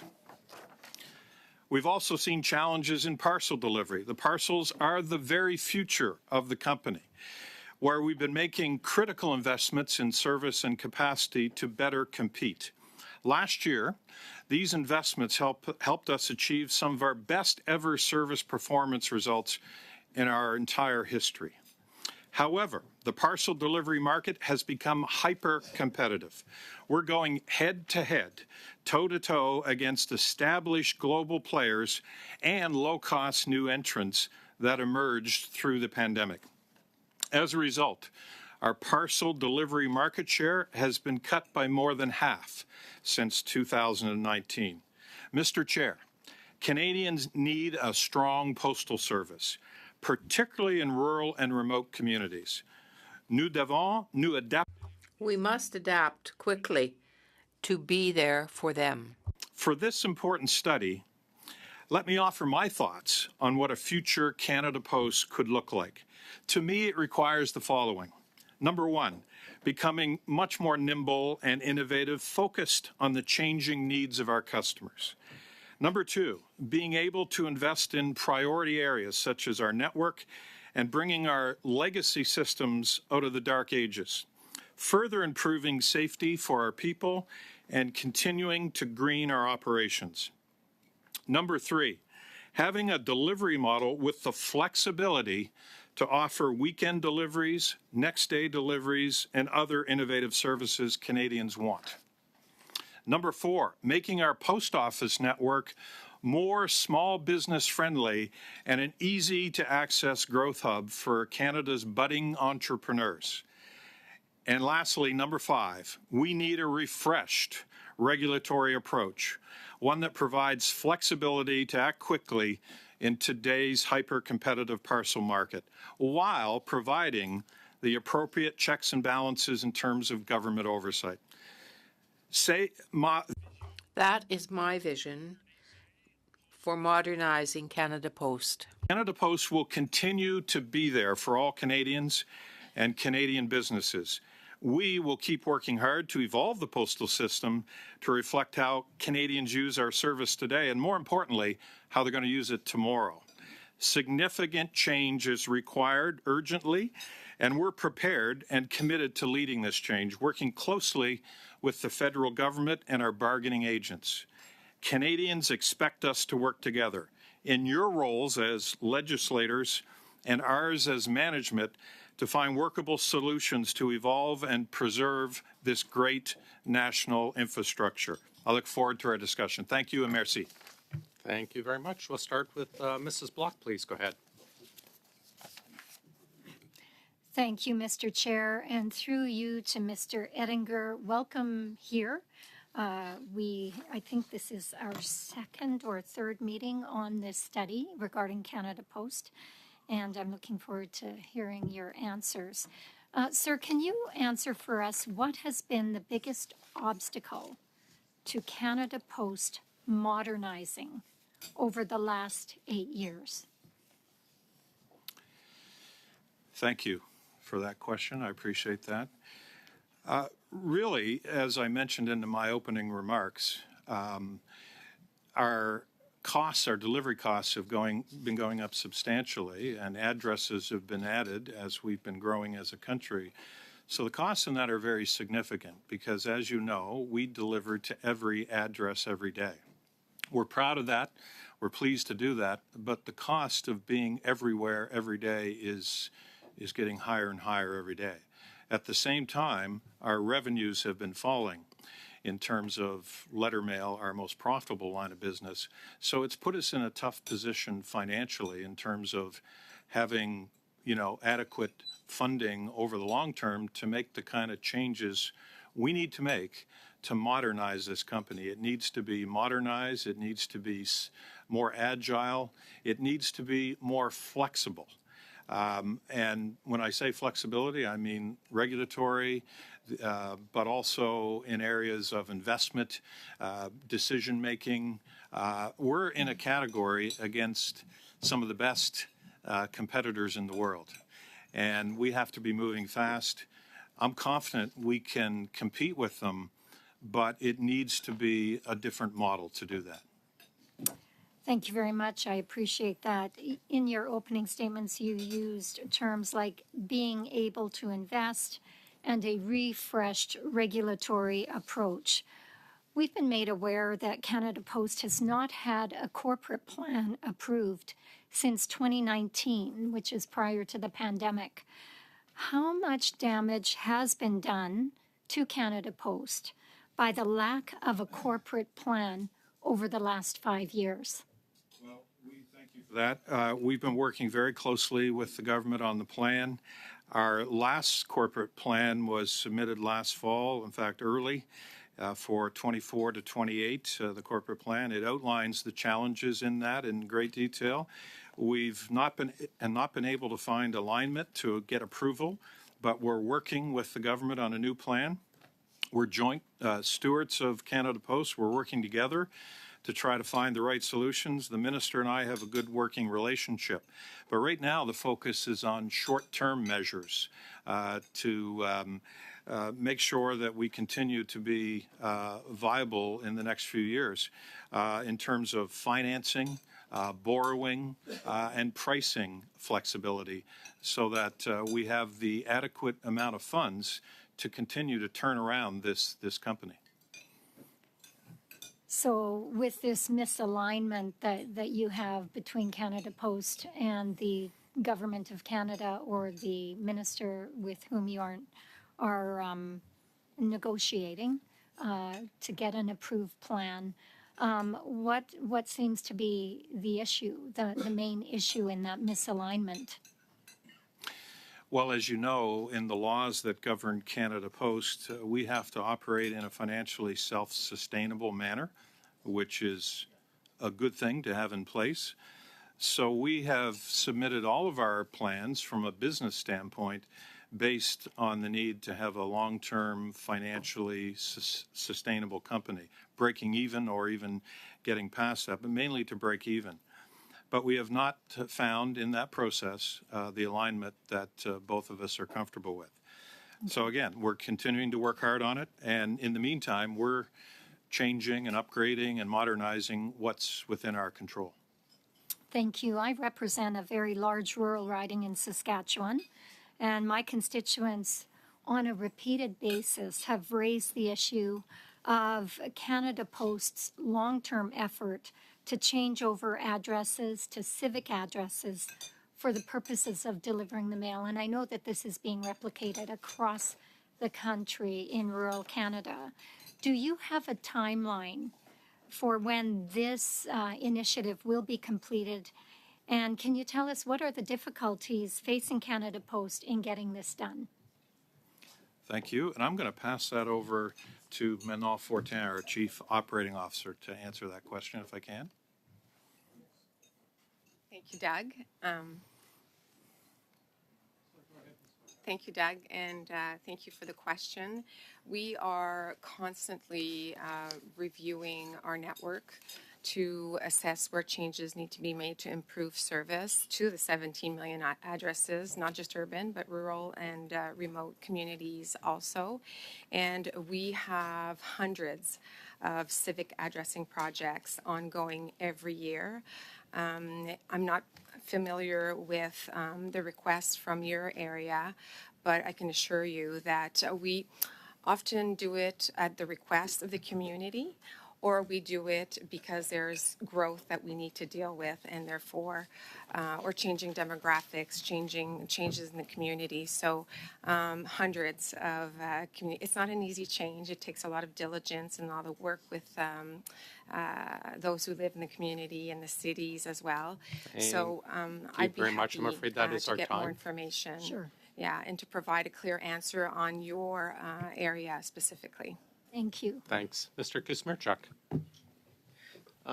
Thank you, Mr. Chair, and thank you so much for being here today at OGO, and thank you very much for bringing your insights to the work of this committee.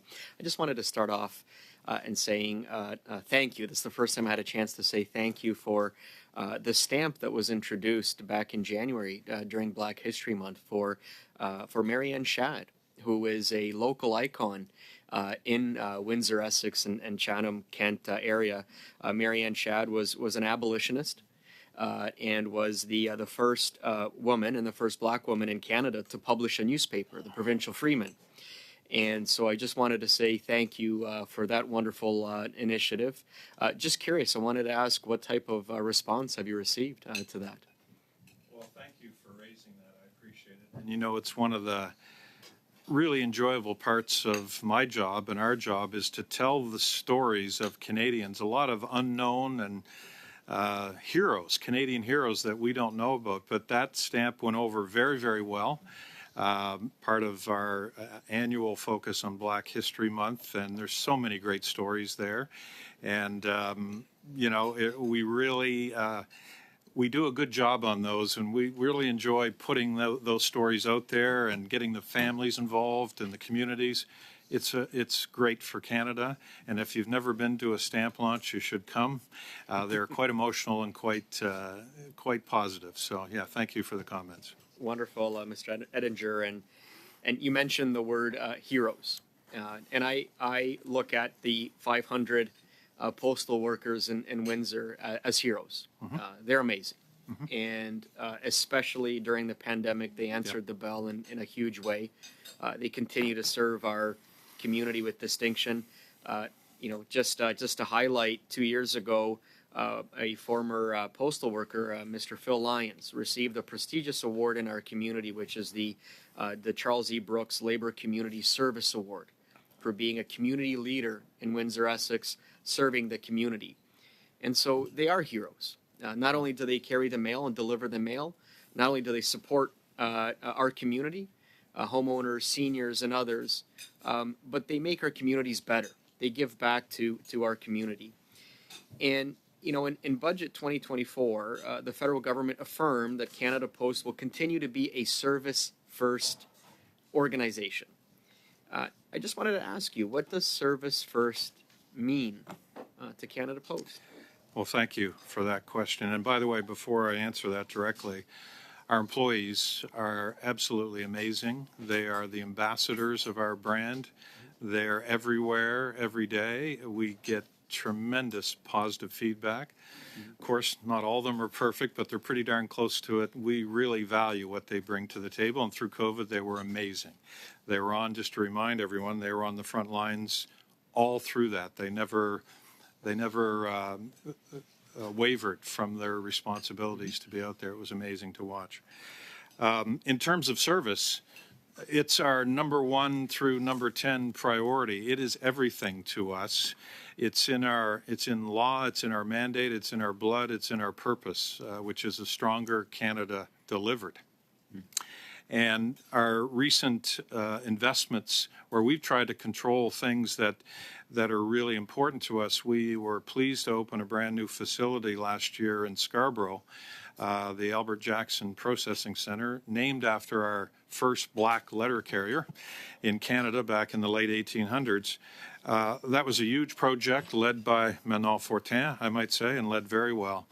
And that is the hub of our e-commerce model across Canada. It is an amazing facility, and our service numbers have shot up quite amazingly since then. The transition, the stabilization has been incredible.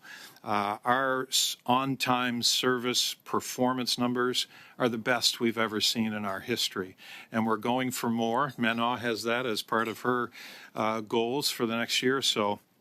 But we're getting to best-in-class level on service, and it's everything. That's what we're here for, not only in urban areas, but as we talk here, in rural and remote areas where it is even more important to those folks. I grew up in a rural area. I've lived in rural areas. I know how important the post offices are, and we're all over that. Mr. Ettinger, a great response. Definitely agree with what you've stated. How does Canada Post measure service? What are some ways that Canada Post measures service? Yeah, thank you. Well, we have more KPIs than you can well imagine. It's hard sometimes to keep track of them all, but service is number 1, along with safety. Manon and her team, we have dashboards. It's all pretty much real-time numbers. We'll get the numbers from the day before, the end of the day, from the last week. And so we measure on-time performance based on when the product was ordered versus when it was delivered, and it's a percentage. So it's a percentage out of 100. So if you're getting to 96, 97, 98% delivered on time, you're in the right range. And of course, you're always wanting to improve, which we do. But that's our goal, to be in that range. And it makes a big difference with our customers. Probably the single most important thing we can do, and I'm talking about major customers as well as consumers, is to be better and better with our service numbers. So we spend a lot of time doing things to enhance those numbers. Thanks. That is our time, and I appreciate Mr. Kuzmierczak bringing up the point about stamps. John Ware is certainly one of the greatest and coolest Canadians ever from Alberta. I appreciate that. I look forward to the Ogo Chair stamp series as well one day. I haven't seen that one come across my desk yet. But I appreciate the one from Mr. Ware. He is an incredible Albertan. Mrs. Vignola, go ahead, please. Thank you very much, Chair. Mr. Ettinger, Madame Fortin, Madame Ratchett, I'm so happy to see you here today. I'm sorry I touched the mic. I'm sorry. I apologize to the interpreters. I'm going to come back to the nitty-gritty here. I am the critic in this area, and my colleagues come to me, what's happening with rural post offices in the North Shore, in Île-de-la-Madeleine, and elsewhere, and other areas where I would say the localities are quite central. But here are a few things that I have been told. Villages that are not merged sometimes have streets that have the same name, the same postal code. And the answer that we are given when there's a complaint from Canada Post, change the name of the street. But you understand that's a problem. It's hard to do. And you know that there have been post offices that have gone up in flames and so on. So I don't know if this is a problem just limited to the post office or just the security in general. And in northern Quebec, there's another problem. There are more people, but not enough postal boxes. So you might have 2 or 3 families sharing the same post office box. And it is a problem in terms of confidentiality for the mail that they get. And for people who live in the north, they don't get service in their mother tongue. That is one of your mandates. That's part of your mandate.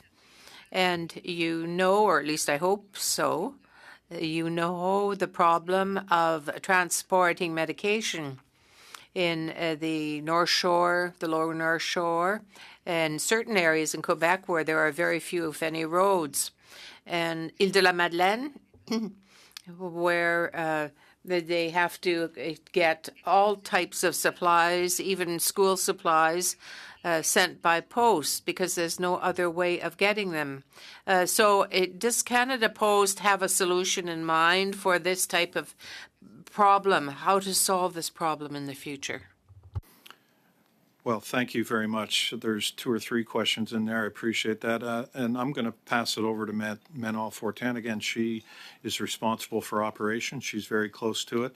But I will say before I do that, that again, it's service, service, service. And that is our number one priority. That's where the majority of our resources go. And we've never had better numbers than we have right now.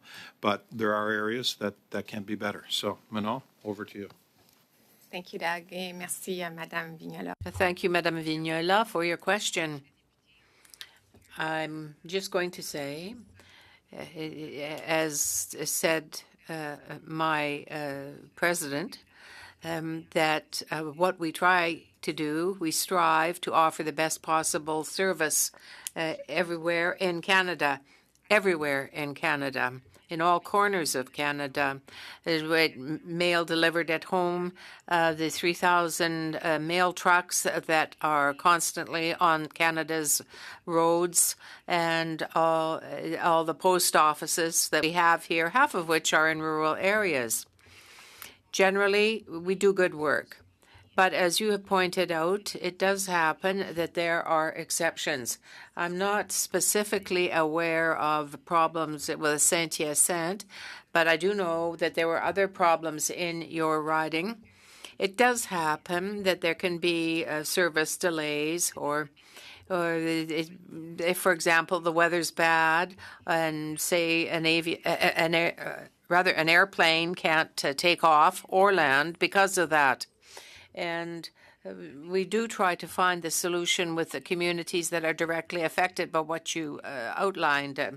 We normally do get the problem solved. Are you talking about Kuujjuaq? Well, yes, Kuujjuaq is a good example. As I remember, there are quite a number 24 or so postal boxes that are required, that they are lacking, and we want to be able to solve this as quickly as possible. We're working on it very hard. Yes, we know throughout the world that there are also there similar problems in countries like ours. But are there international examples that you could cite, that you could follow to improve the postal service here in our own country, in Canada? Before you start, you have just about 20 seconds, so if you can be brief. I deal with the CEOs of most of the postal organizations around the world. So we're constantly talking about innovations, what they're doing. One of our biggest challenges in Canada, on a big picture point of view, is it's this vast piece of land that we love and have, and with low population density. So it's really a logistics challenge to connect all that on a daily basis. I think it's kind of amazing what we're able to do in terms of 17.4 million. But as Manon said, we do make mistakes. We need to hear about those, and we will follow up on those accordingly because we want our customers to be happy, particularly in rural and remote areas. So we're committed to that. We've been there all along for the rural areas, and we're going to continue to be there. Well, thank you very much. Mr. Bachrach, please go ahead, sir. Chair, and thank you, Mr. Chair, and thank you to our witnesses. Thank you, Mr. Ettinger, for being here. In 1994, the Liberal government promised that no more rural post offices would close. How many rural post offices has Canada Post closed since that time? Well, look, I joined about 5 years ago, but I know that there are a number that have closed. I will say this, though. Do you know the number? Well, I've heard there's 600 that's been closed in the last 30 years. Yes. And so, look, our approach on the post office is we want to keep them. We don't want to close them. We do everything we can to our number one goal is to replace the postmaster. And so we work with the communities, but sometimes we can't find a solution despite everything, and you represent a riding that's rural in northern BC, and I appreciate the challenges of all that. But I'd say, like for example, in the last 5 years, we've been able to replace 90% of the ones that came up where there was something that happened, where the postmaster either was retiring or moving away or the lease was terminated or whatever. We've been able to fill 90% of those. So there's some that are outside our control that we can't solve. In fact, the charter back in 1994 contemplated that there would be some things that would be outside of our control. But I think, look, we got more post offices than Tim Hortons and McDonald's combined. But we're losing them all the time. We lost 33 last year. We lost 25 in 2022. Yes. Now, I've been involved in working with your team to try to get post offices reestablished, and your team on the ground does good work. But the starting wage for a rural postmaster is $18.44 an hour. Mm-hmm. The rent that you pay, the stipend, which covers rent, it covers snow removal, it covers insurance, all of these things, $1,357 a year.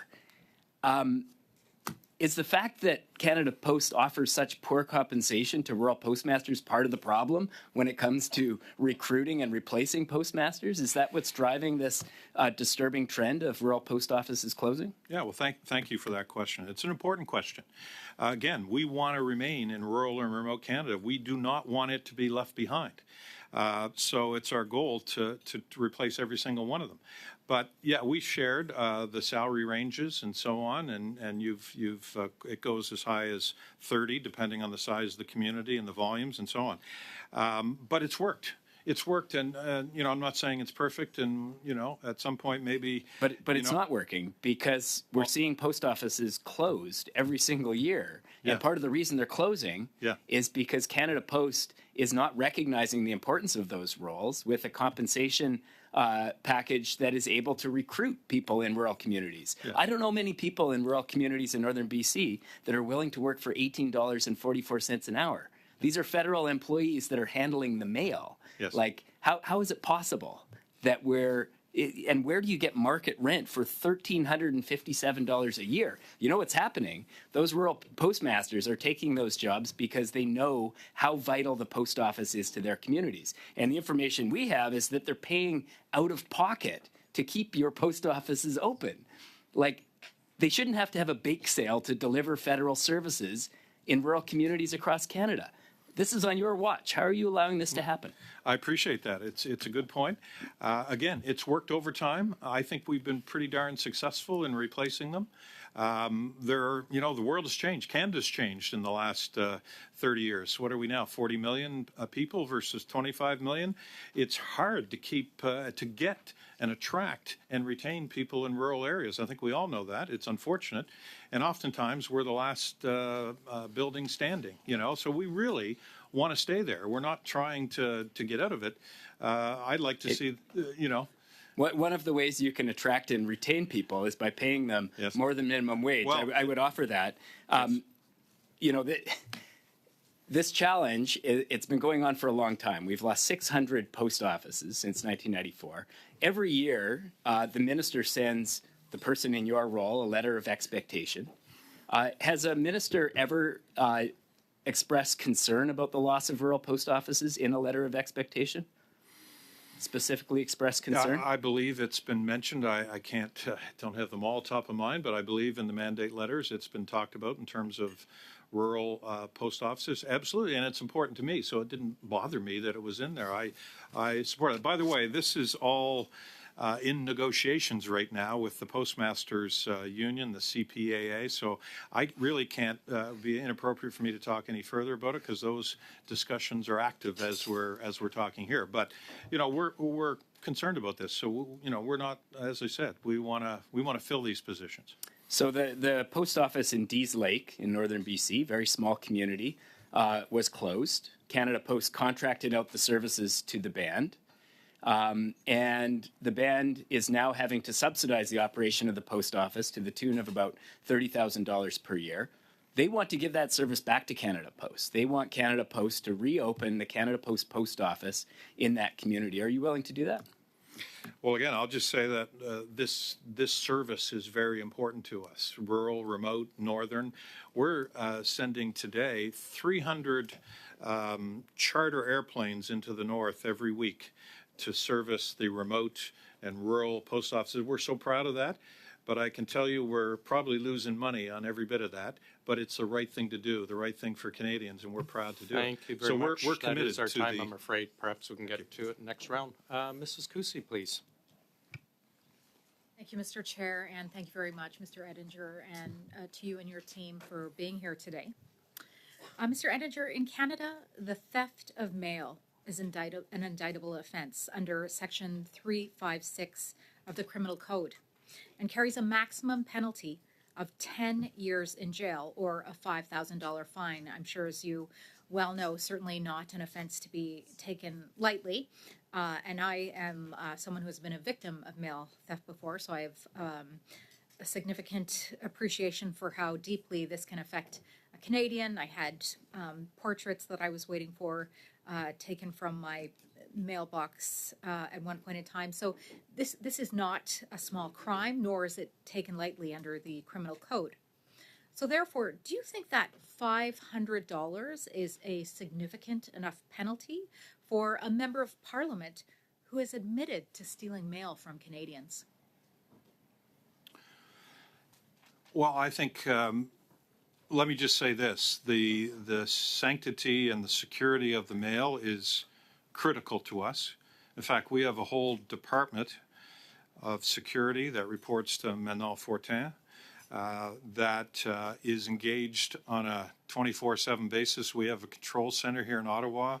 We have eyes on all of our facilities across Canada, and mail theft and stealing CMBs, community mailboxes, and others continues to be a problem. So we're very concerned about that. We're watching and dealing with that closely. Whether $500 is appropriate, I think, is up to politicians to decide. Really, it's not my decision, but it is. The way we look at the mail is just that it's critical, and we do everything we can to protect it from being stolen. But there are cases where that happens. We work closely also with the RCMP and other law enforcement agencies, and we have good contacts with them. So we're integrated really with them when things are happening. They help us, we help them, and so on. So, but in terms of the 500, I won't comment on that. I don't think it's my purview. So I'm very glad to hear of the security measures that you are taking in an effort to ensure that this doesn't happen again. But we do have another election coming up within 18 months. Are you concerned that this might occur again, given that it has occurred in the most recent election? Does that concern you? And do you think it might be a possibility? Well, of course, anything's possible, but while I'm extremely focused, and as a team and our security team are focused on this to ensure that it doesn't become a problem, and we do have issues. I get a nightly report on across the country what security issues have occurred the night before, and there are issues there. But I believe we have it under control. I don't think it's at a level that will threaten, well, it won't threaten an election. There is no issue in that regard from my standpoint and everything I'm seeing. And it's never been an issue that internally has been raised to us, as an extreme situation. It's under control. We have a good team. A lot of the team are ex-RCMP or ex-military, and that's one of the reasons why we have such good communications with those law enforcement groups. Excellent. Thank you for that. Of course, as Conservatives, we're always very concerned about the good use of taxpayers' dollars and are always interested as to where their money goes. I'm seeing in a response from the appearance of your last colleague that there are 408 employees currently at Canada Post who are classified as executives. Could you please share with the committee the total number of executives out of those 408 who earned bonuses this last year, please?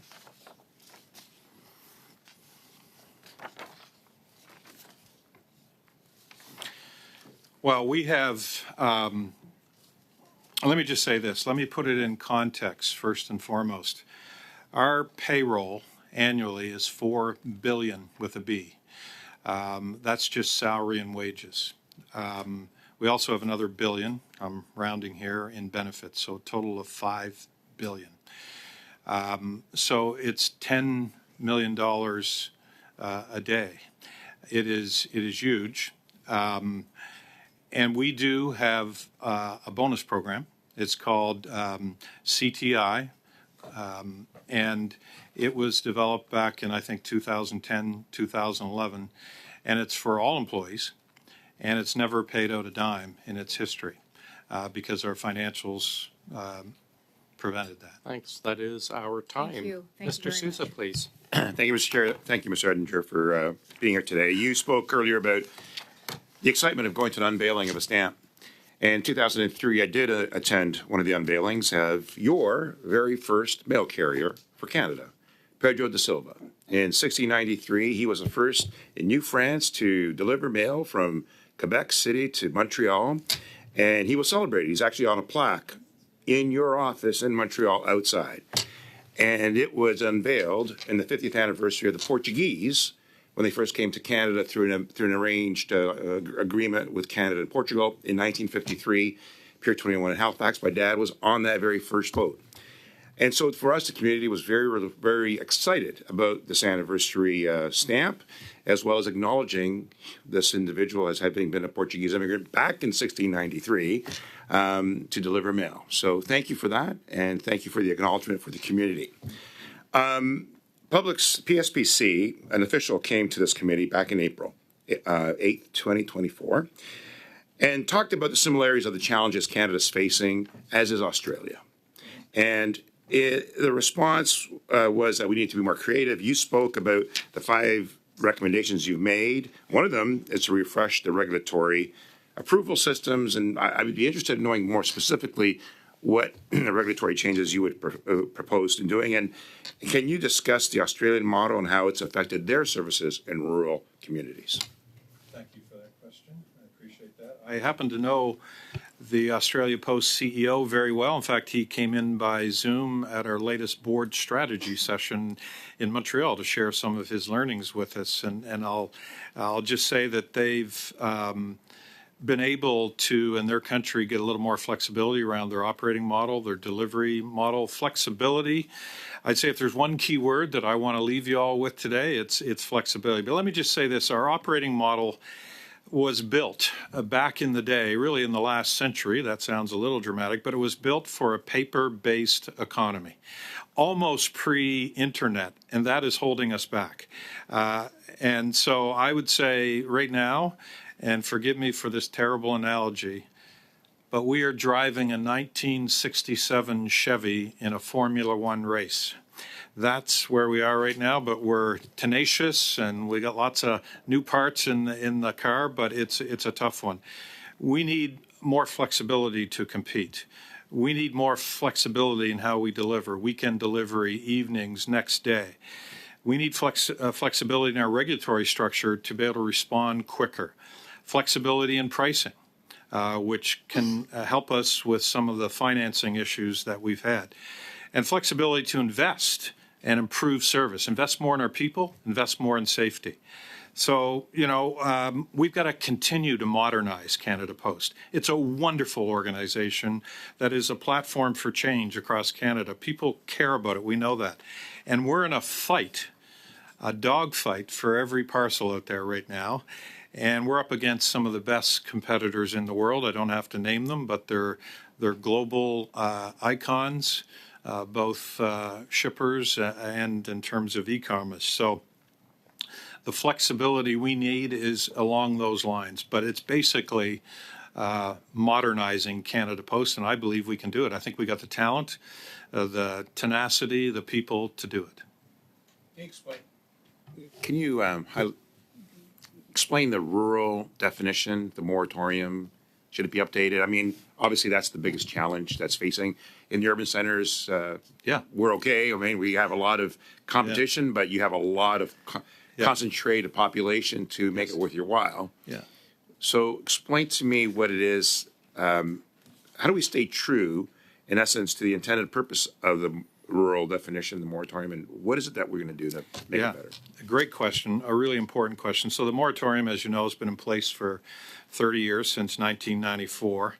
A lot has changed, as I mentioned earlier, in Canada. I won't repeat that. But many of the post offices in that moratorium, the list was created by the government at the time, not Canada Post. And a lot of those that were rural at the time are now very much in urban areas. And I'll just pick a couple. Stittsville outside of Ottawa was very rural, is very suburban now. Richmond Hill, Milton. These areas were rural at the time. They're sure not rural anymore. So the moratorium is protecting those post offices, which typically have another service, franchise service nearby within a couple kilometers. So there's quite a few of those in Canada now. So my concern around that is that, that may be stopping us from getting the right resources out to the rural areas where we need it even more.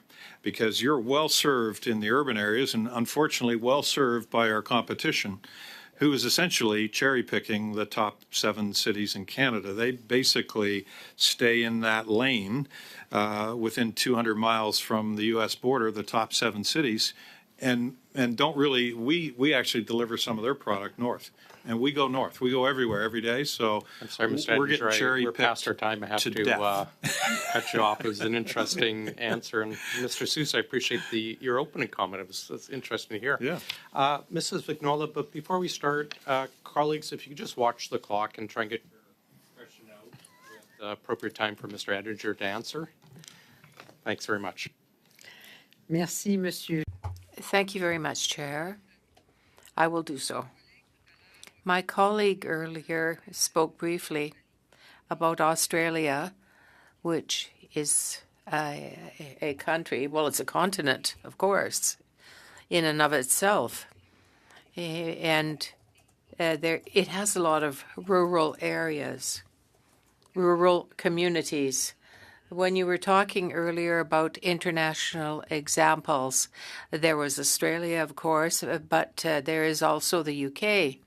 What are the conclusions or maybe linkages that we could make between us and Australia And can we learn from their successes? And can we avoid their errors? Yeah, excellent question. Australia, as I said, and to Mr. Souza's question, I didn't fully answer it. I'm talking to the CEO of Australia continuously. In fact, I'm going to be seeing him in a few weeks, and we joke that we're very similar countries.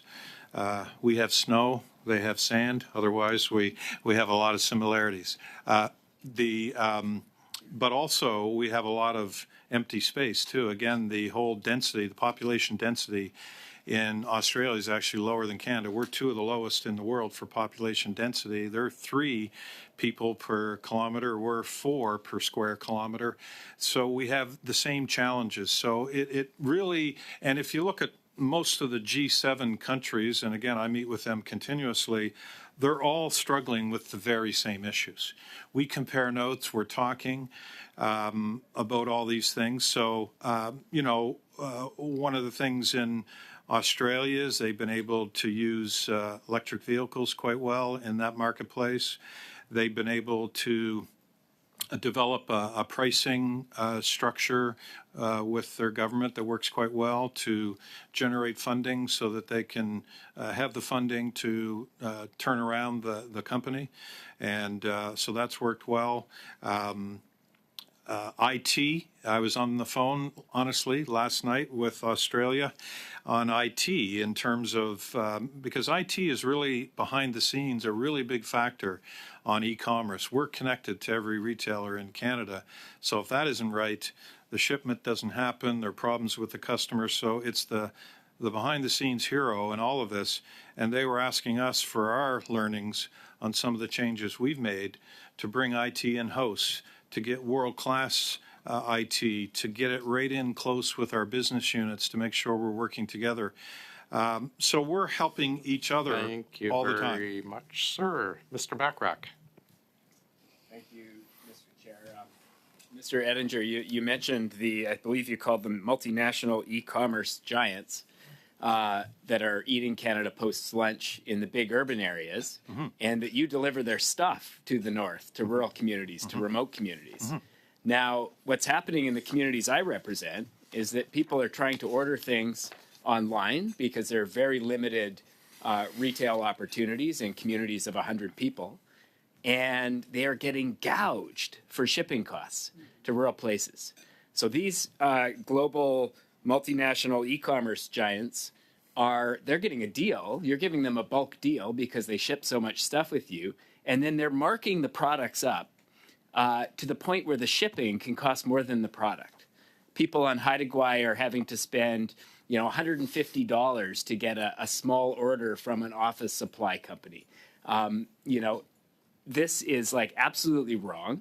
And I'm not suggesting that this is the doing of Canada Post, but they're using your postal codes to determine which communities to gouge. How do we stop this? What's the role of the federal government in stepping in and saying, you know what, it's absolutely unacceptable that you're forcing rural residents in remote communities, residents in Canada's north, to pay through the nose for a service that our government is providing using a Crown corporation funded by taxpayer dollars. Yeah. How do we address this? Excellent question. I'll just say that, again, from our standpoint, the focus is on service. And we've recently, just as one example, working with Indigenous communities as well. We've upgraded something like 45 post offices in the last year or so. We've built 4 new community hubs on First Nations land. I'll come to it. Okay. 2.5 minutes. Yeah, sorry, I'll be quick. Okay. And we just opened a brand new post office in Iqaluit, the number 2 post office, all about service. But none of that addresses the problem I just mentioned. Right. And so I think that's the purview of the government to figure out I'd certainly be happy to provide input on that. Our job is to serve the north, serve remote, serve it the best way we can. And as I said earlier, charter flights at our cost, which we should be doing, to the north to make sure they have these products. They don't have a lot of choice, and that's concerning to me. It's high cost, but that's outside of my bailiwick, in my opinion. I think government should look at that. Thank you very much. Mr. Genuas, please go ahead, sir. Thank you, Chair. And just to sort of clarify the structure that you operate under, right? So you're the CEO of Canada Post, which means that you exercise a lot of authority over operations, but you're ultimately constrained by policy that's put in place by the government. You've talked in general terms about modernization. I'd like to challenge you to be as specific as possible. Let's imagine a world in which you didn't have the kinds of constraints that you have as a result of working within a Crown corporation, or that you could actually do whatever you thought best to restructure the company.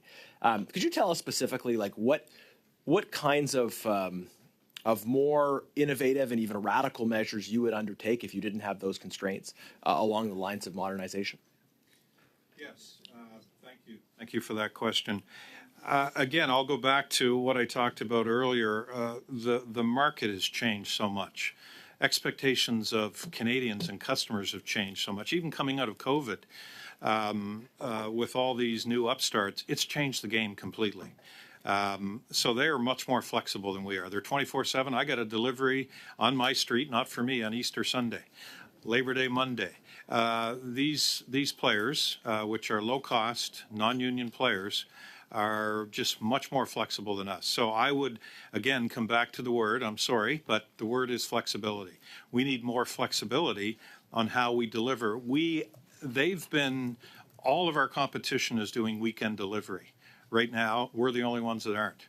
That has to change. We're talking to our bargaining agents about that right now, and that's those negotiations are underway, so I can't talk about that any further. But just for that point specifically, how would weekend delivery reduce your costs? It would seem on the face of it that would increase your costs. It'll grow revenue. Okay. Weekend right now is not huge, but it's going to be. It's become the norm. If you remember when we opened Sunday shopping many years ago. Would that involve charging more for weekend delivery then, or would it involve the same rate? Not necessarily, but when you're dealing with customers who it's so important that their end consumer gets that product quickly, even if it's on Saturday morning or Sunday night. So people would be more likely to work with you as opposed to others. That's it. You've got to be in that game. You got to be competitive. You got to be flexible. Okay. And what else? What other kinds of radical changes would you consider? Well, look, there's so many innovative things. We look and continue to look at all the things that are happening around the world. Parcel lockers. We're adding technology right now to the community mailboxes to let people know when there's something in there, so you don't have to drive up and check and hope there's something there. So there's a lot of technology that we can bring to the table that can change the game for us in terms of better efficiency, better customer engagement, all those things. So there's so many possibilities.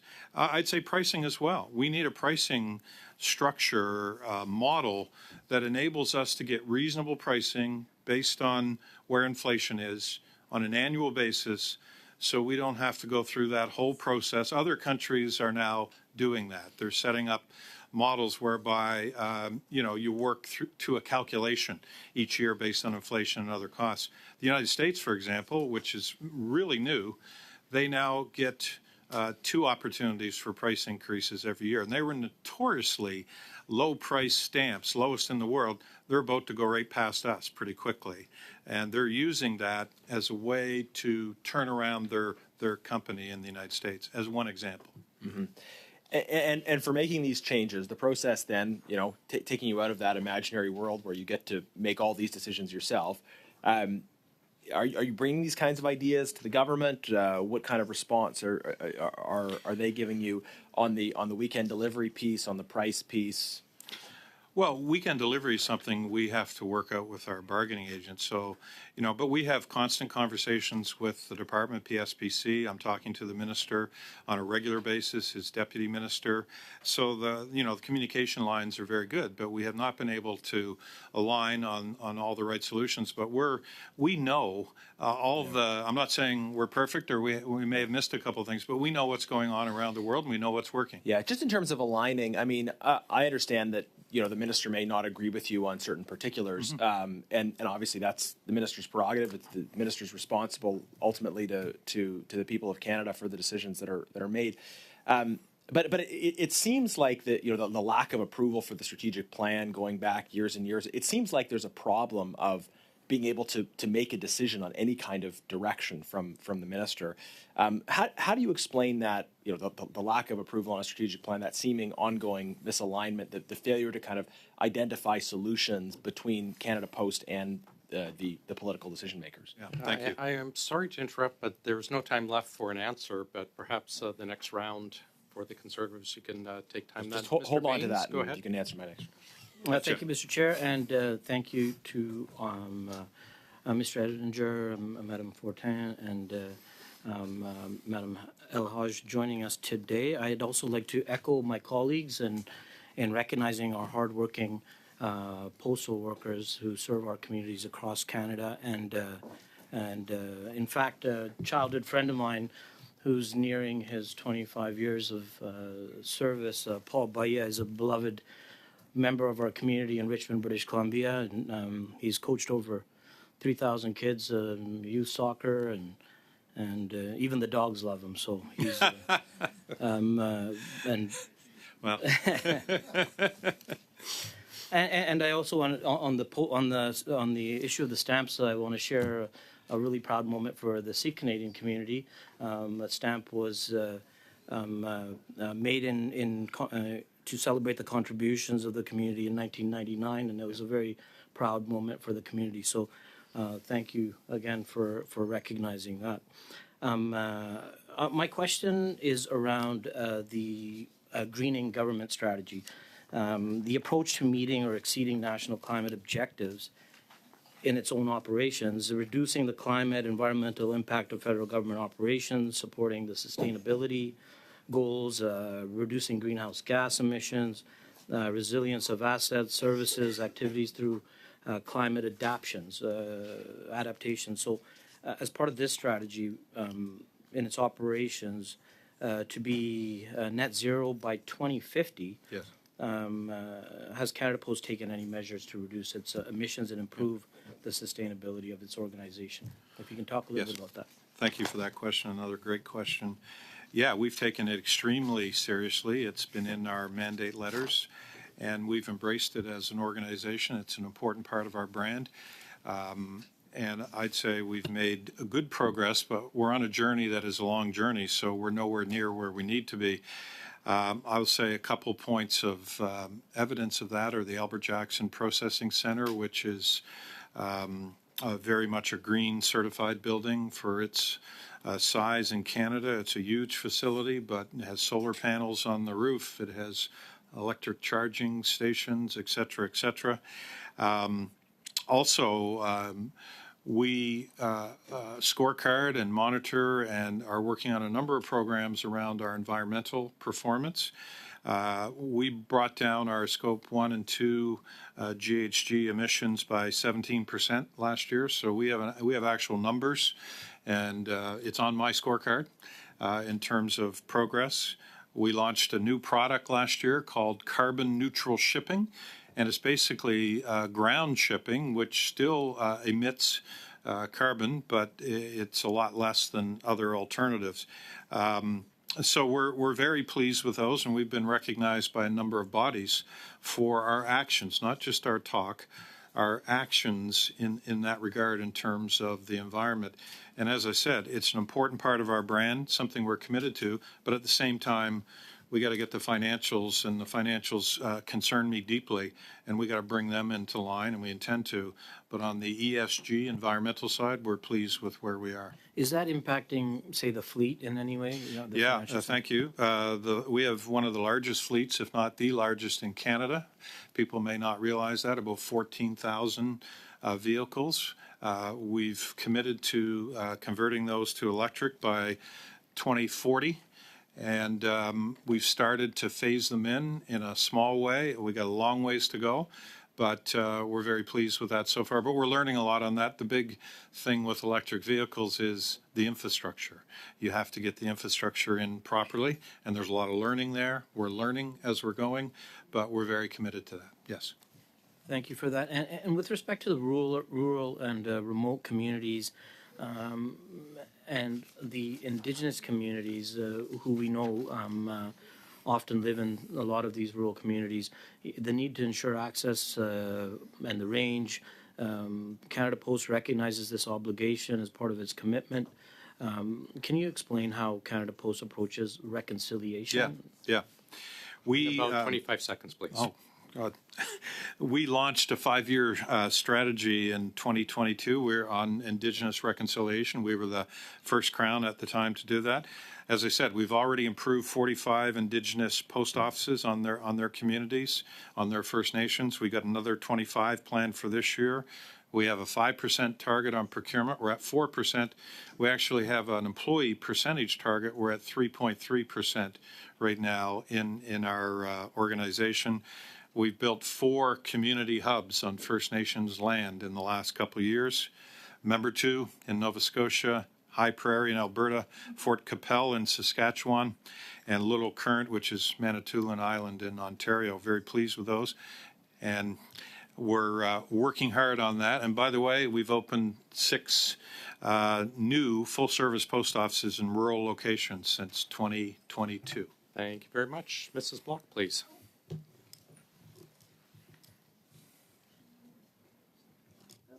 That always catches me by surprise. I'm not sure why. Mr. Ettinger, we have seen recent reports in the media that Canada Post is going to have a role in the gun buyback program through the shipping of guns. Now, it's my understanding that Canada Post had previously done a risk assessment of being involved in the gun buyback program, and it was found that there were too many risks for Canada Post to be involved in it. Is Canada Post being pressured to participate in this program, or was there another risk assessment conducted that found there were not as many risks as previously thought? Thank you. I appreciate that. I'll say that, and this is unequivocal, employee safety is our top priority, and for me, it's my clear responsibility to keep our employees safe and the public safe, because post offices are a public location. So we did an internal safety assessment. We were not comfortable with the process that was being proposed in ongoing discussions over the last few months.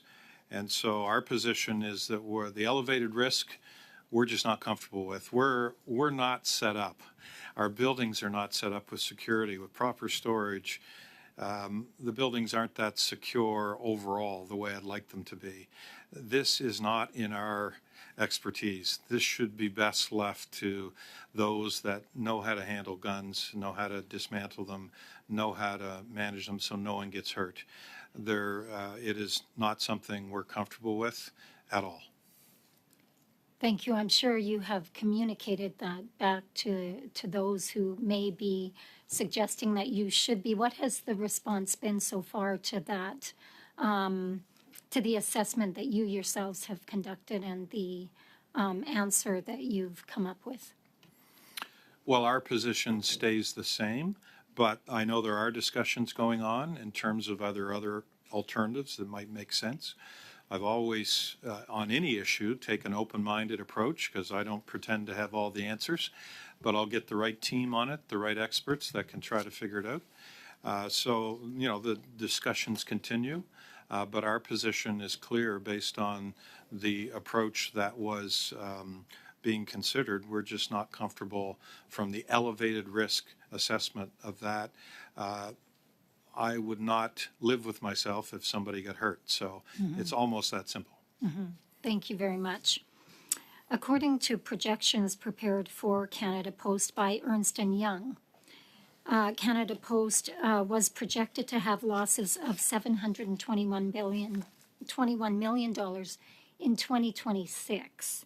Yet Canada Post has already reported a full-year net loss of $748 million in 2023. So Canada Post has already surpassed loss projections 3 years out, and you've projected that early. How is this sustainable? It's not. We have to undergo substantial change. The business model, as I said earlier, but I'll take a slightly different angle, has outlived its useful life. I think it worked at the time when it was a letter mail monopoly. The price of letters covered the cost of delivery at that time. And we're able to ride the early wave of e-commerce where we were the only game in town. And, we had excess space at the time. So the early days of e-commerce, we were able to incorporate those volumes. But through COVID, where things changed a lot and with new competition coming in, that business is under attack. Every bit of it. It is a fight. I'm not being dramatic by saying that. So our business model needs to be updated. It is done, finished, and it probably has been for 10 years. And so for us to be competitive, and I'm confident we can be, this is not rocket science in a lot of ways, but you got to have the flexibility to be able to do some of the things I talked about earlier. And in order to basically compete head on with these companies who are great strategists and have done a lot of great things. But we need that flexibility in how we deliver, how we price, how we make decisions, how we operate, how we invest, how we support our people right down the line. Thanks very much. Mr. Shawari. I'd like to welcome Mr. Ettinger. A number of times in your responses and even in your opening remarks, you talked about that the business model has changed, and you just reconfirmed that it is not sustainable and it needs to take a different approach. And you've highlighted the fact that there's a misalignment. Canada Post can compete, but not within the current model. Therefore, we need a different model. And you put flexibility at the heart of the new model. And to the best of my recollection and taking notes, you talked about you need a different model of competition or flexibility in competition. You need flexibility in pricing. You need flexibility in investment. And you talked about flexibility in delivery. And you gave an example of the delivery, talking about evening, weekends. And I'm sure you have looked into an alternative delivery model, which is around drones and around central boxes and around, especially in the urban areas such as Richmond Hill. By the way, thanks a lot for shout out to Richmond Hill. In urban area like that, that model could work very well. Can you give us an example of the investment, the flexibility in the investment, the flexibility in pricing that will be able to help you? Because it looks like with the 5 different recommendations that you have and what you have in mind, all you need is a green light to be able to do this. And for green light, you need partnership. As far as delivery is concerned, you need investment and you need partnership with the postmaster. But can you talk about the investment and you talk about the flexibility you need for pricing? Yeah. Thank you for that. Bottom line is customers' expectations have changed a lot through COVID. They basically want 3 things right now. They want fast, they want free, and they want flexible. So, the competitors out there have set the bar pretty high. People's expectations are next day delivery. Not so much same day, but next day delivery. So that's the ball game we're competing in right now. Our structure isn't really set up for that. Again, when I talk about weekend delivery, it's something we have to negotiate with our bargaining units, and we're doing that right now. The cost of weekend delivery is prohibitive for us through overtime. Quite a large number in order to do that, or we would have done it already. That's one example. Pricing, and in terms of pricing, if you look at other markets around the world, both the UK, Australia, France, even the United States, have been able to work out a pricing approach that is, again, based on a calculation that incorporates inflation, your costs, what else is going on in the economy and the market and so on. And it's right now we've had 2 price increases in the last decade, and we've had none in the last 4 years. So we need that funding, in order to support the turnaround strategy that we're trying to execute with the rest of the organization. So those things, and that gets into investments in electric vehicles or investments in centralized mailboxes. You raised that, and by the way, it's the government's clear direction to keep door-to-door delivery where it is today and not expand community mailboxes. We certainly abide by that. We respect that strongly. But the experience on CMBs has actually been quite good over time in terms of they're secure, they're safe, they're convenient, and they're efficient for the organization. Yeah, thank you. I got about 45 seconds. I want to go back to the pricing, and you're saying there's only 2 prices increase.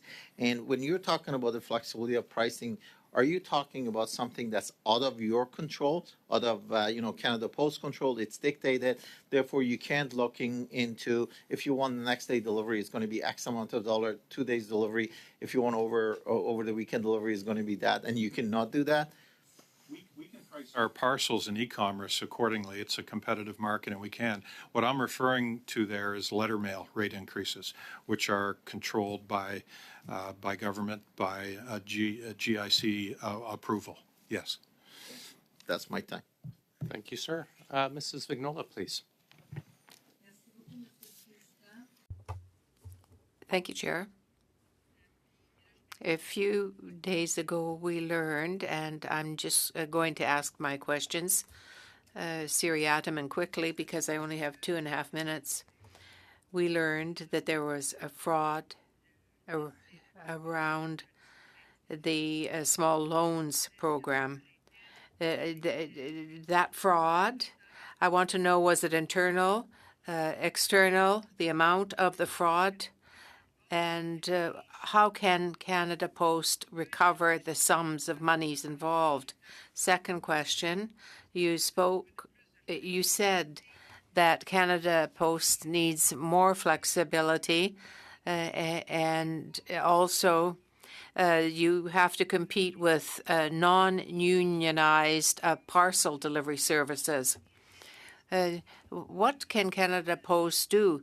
Is it likely that it can compete, or do you see a union as a way of assuring greater flexibility? What exactly is the present situation between Canada Post and the unions in terms of profitability? So thank you for those. There's a couple in there. One is you mentioned a fraud with a bank program. Mm-hmm. Could I ask which program was that, just so I can be clear in my answer? It was the Sandbox program, the Sandbox program for micro loans. It was a few months ago. About 30 seconds, so perhaps you can answer one and respond in writing to the other question. Yeah, I'll answer the first question, and we'll get back to you on the other. We launched a program in late 2022 with the Toronto Dominion Bank as our partner. We piloted it, and then we launched it nationally. Their security folks were very good and picked up on some irregularities very, very quickly. We suspended it immediately and did a full review and decided as partners not to go forward with the program. But, there were a lot of learnings from that, and we're committed to developing more financial services for rural and remote areas, most importantly, going forward. Thanks very much. Ms. Matheson, welcome to OGO. I'm afraid you only have 2.5 minutes, but please go ahead. I'll see what I can do, Mr. Chair. So, as I understand it, and I am new to this conversation, not so new, I guess, to the overall, that Canada Post is going to be proposing the reduction potentially to 3 days a week postal delivery. Now, as I understand it, the union CUPW is actually arguing that instead of looking to that to save money, you consistently talked about that current past business model not working, the flexibility that you need, the expansion, going in an entirely different direction would be the expansion, expanding out and working with the union to ensure that the program that they've had on the books for so long, delivering community power, would look at that expansion, showing the need of Canada Post in terms of postal banking, elder check-ins, community hubs, those charging stations, all of those things. So is that part of the negotiations that you're in now in terms of that change that you're looking to make? Thank you. Some good questions there. Well, the first thing to stress is we are in active negotiations with CUPW right now, so I can't say too much, but I will say this. Alternative day delivery is not on the table with them. It's not something we're looking at. We understand the program. It actually, at first glance, when you look at it, you say, well, why wouldn't it be reasonable to deliver 2 days a week or 3 days a week? The issue is our network is a collapsed network that carries parcels, direct mail, and letters together. So think about the letter carrier. Even if we only delivered letter every second day, letters, we still have to go through the route, because to be competitive in e-commerce and parcels, we have to be there every day. In fact, the answer to this now, and it does dovetail with what you said, is we need 7-day delivery. That's what we need. We don't need fewer days, but it's mainly to compete on parcels, because that's where that market is. So it is my understanding that it is my understanding that sorry, mic issues. It is my understanding that the union is entirely open to that suggestion, and they're willing to work with you on that. So again, in terms of that expansion, are you fully looking at expansion? I mean, even food delivery, as we've seen, and that competition that you're talking about from those smaller businesses, it would help with that. Yeah, sorry, I have to interrupt. We haven't left any time for an answer, I'm afraid, but perhaps... I have mic issues. Sorry.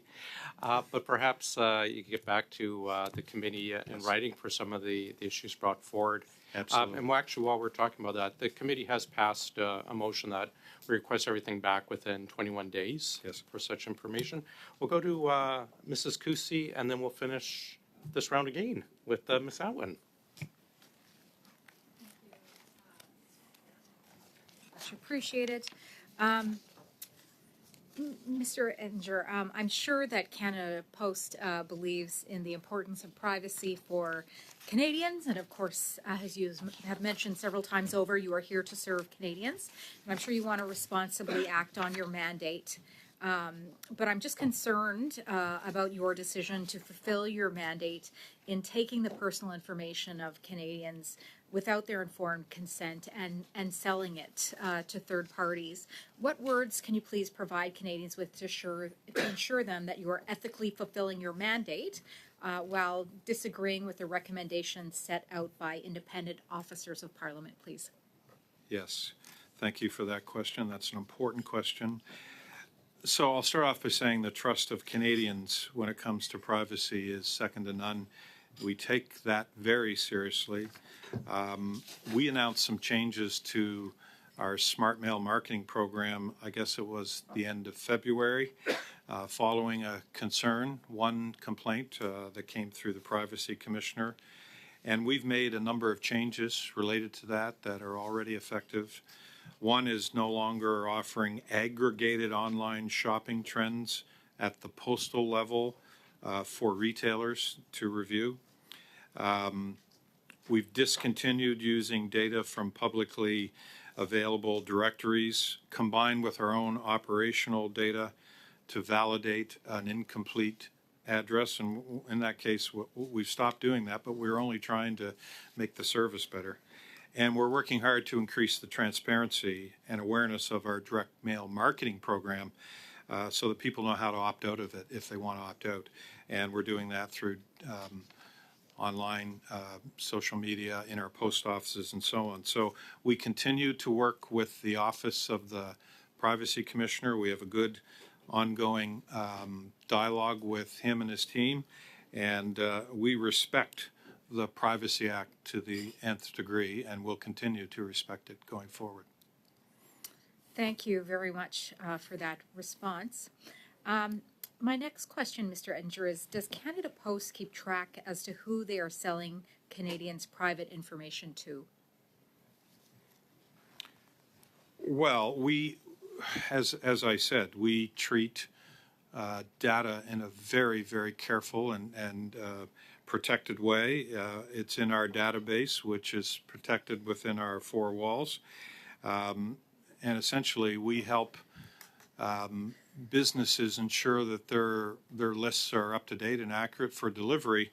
But we very, very much protect and adhere to the Privacy Act as we're going through that process. And again, we've made a number of changes based on the review of the Office of the Privacy Commissioner that I'm told, and I cannot speak for them, but I'm told that we have reached an area where we're comfortable that we've made the changes that we need to make to deal with that very important issue.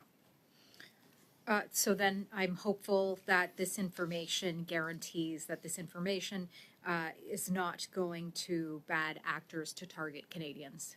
No. Excellent. And can you guarantee that this information is not being sold to other countries who could No. use this information to interfere in Canada's democracy? Yes, absolutely. Okay, excellent. I'm very happy to hear that. Mr. Chair, with the time I have left, I'd like to put a motion on notice, please. Okay, thank you. That the committee report to the House that it condemns the stealing of mail. That's the motion. Thank you. Correct. Yeah, I'm putting it on notice. Thank you. Thank you. Thank you very much, Mr. Edinger. Thank you, team. Go to Ms. Atwood, please. Well, thank you very much. I'm happy to close out our discussion this afternoon or this evening. I guess it's quite late now. So thank you so much for being here and answering our questions.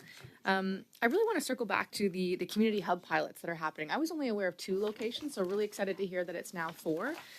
Specifically, of course, I'm familiar with the Member 2 Nova Scotia one. It's close to my neck of the woods in New Brunswick. And it offers an expanded range of products and services, things like parcel lockers, which you mentioned, self-serve, contactless induction of items to be mailed, access to financial services, the Canada Post My Money loan, remittance services, foreign currency exchange, check cashing, ATMs, also small business support. So there's a mention of rentable meeting rooms, public wireless internet access, and access to computers. So this is remarkable to me, especially at a time when we're talking about, there are other closures that we're seeing or other rural communities that are not seeing these kinds of investments or this kind of, I think, energy put into modernizing or meeting the needs of a community. And so I'm just curious, what's the process? How did this happen, and how can we ensure that this expands? Yeah, thank you. And yeah, you're right. Member 2 is probably the closest one to you. You're in Fredericton, I believe. Great city, by the way. And we're so proud of those 4. As I mentioned, Member 2, High Prairie, Alberta, Fort Capel, Saskatchewan, and Little Current, which is Manitoulin Island. The key thing on those is we engaged the local First Nations community right at the beginning of the project. And we wanted them to design the post offices with their culture in mind, with their artifacts, with their artwork, with their, color palettes and so on. And you missed one thing on the list, though. They have a podcast center in Member 2. So the whole idea behind that is to make them more relevant in like a community gathering spot, where you got Wi-Fi, free Wi-Fi, you got resources for small businesses. It's really to help those small businesses connect with one another, network with one another. I was there with Chief Terry Paul when we opened Member 2. He was so happy about it, so was I. And we're monitoring those results, and we're learning from them, and we're trying to adjust.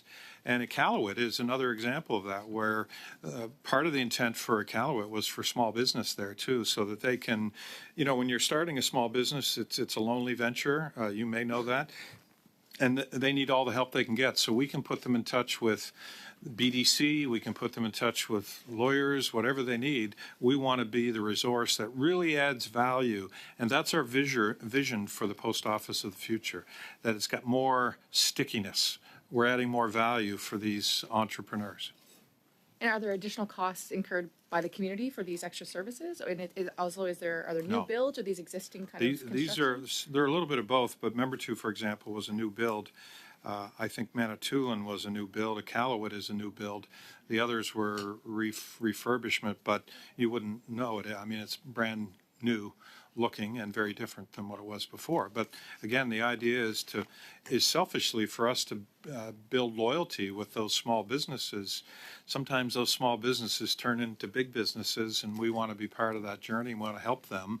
And we have a program called Solutions for Small Business. We have 500,000 members that are all small businesses. So we're trying to tap into those folks and connect to the community hubs. Excellent. And we also mentioned a little bit about, how Canada Post is looking at, carbon offsets, for example, and kind of really taking responsibility for the climate crisis. And I'm sure, there's also, the impending impacts that we're already dealing with. And so I'm looking at some of the issues around, service interruptions that occurred last year because of floods or forest fires, how long they lasted, the costs that were associated with this. We also noticed that, of course, in Lytton, BC, that it disrupted service. So what kind of mitigation plans are in place as far as, preventative measures or being prepared for these kinds of emergencies? Wonderful question. Unfortunately, it's really good question, but I'll let Manon answer that. That group and her operations team are the ones on the ground that deal with that. Thank you, Doug, and thank you for the question. So being in thousands of communities across Canada means that we're exposed to what the community is exposed as well, and that can come through the form of extreme weather events. It could be a wildfire and other, and we have become really good at first keeping our employees safe, and then being as quick as possible to provide contingencies for the Canadians who live in those communities to still be able to receive their mail and to restore service as quickly as possible. That's my time. Thank you very much. Thanks, Ms. Alwyn. Right on time. What is this? Thank you very much. Mr. Manager, pleasure to have you with us for the first time. But before you pack up, I just have a couple quick things, if you don't mind. First of all, I'm glad Mrs. Block, and I appreciate that you've brought up so much about the rapid change that's been happening over the years. I was part of this study 8 years ago, and it's funny, Ernst & Young with their forecast was quite loudly denounced as scaremongering, and it turns out they under-forecast the loss. So I'm glad you were able to address it. If you could just get back to the committee, if you could provide to us how many of your vehicles are stolen every year. And then it came up the last study, they issued I think it's the Universal Postal Union Agreement about Canada Post or Canada subsidizing other countries. If you're able to get back to us, I understand it was an issue that we were actually subsidizing mail to China. But if you get back to us on those numbers. And just very briefly, I wanted to echo some of the comments brought forward, people thanking their various folks within Canada Post. There's a chap in Alberta, Donald Cooper, who's been helping us for years. He's Calgary-based, but apart from that, he's a phenomenal gentleman. I wanted to pass on our thanks from Edmonton to Mr. Cooper through you. So thank you very much for joining us. I'm going to dismiss you because we're going to get to approving the estimates. Funny enough, the first of which is approving Canada Post's money. So you can stay for that, but no, I don't. I would take $1 million off for that. Thanks. But thank you again. Colleagues, if I can have unanimous consent, please to have all votes referred to this committee for the main estimates, 2024-2025, to be carried on division. Wonderful. Shall I report the estimates back to the House? Wonderful. On division, so ordered. Thank you very much, everyone. Appreciate everyone's time and for staying late. And to our clerk and, of course, valued interpreters, and to our analysts and all the support people, thank you for sticking around so much. We're adjourned.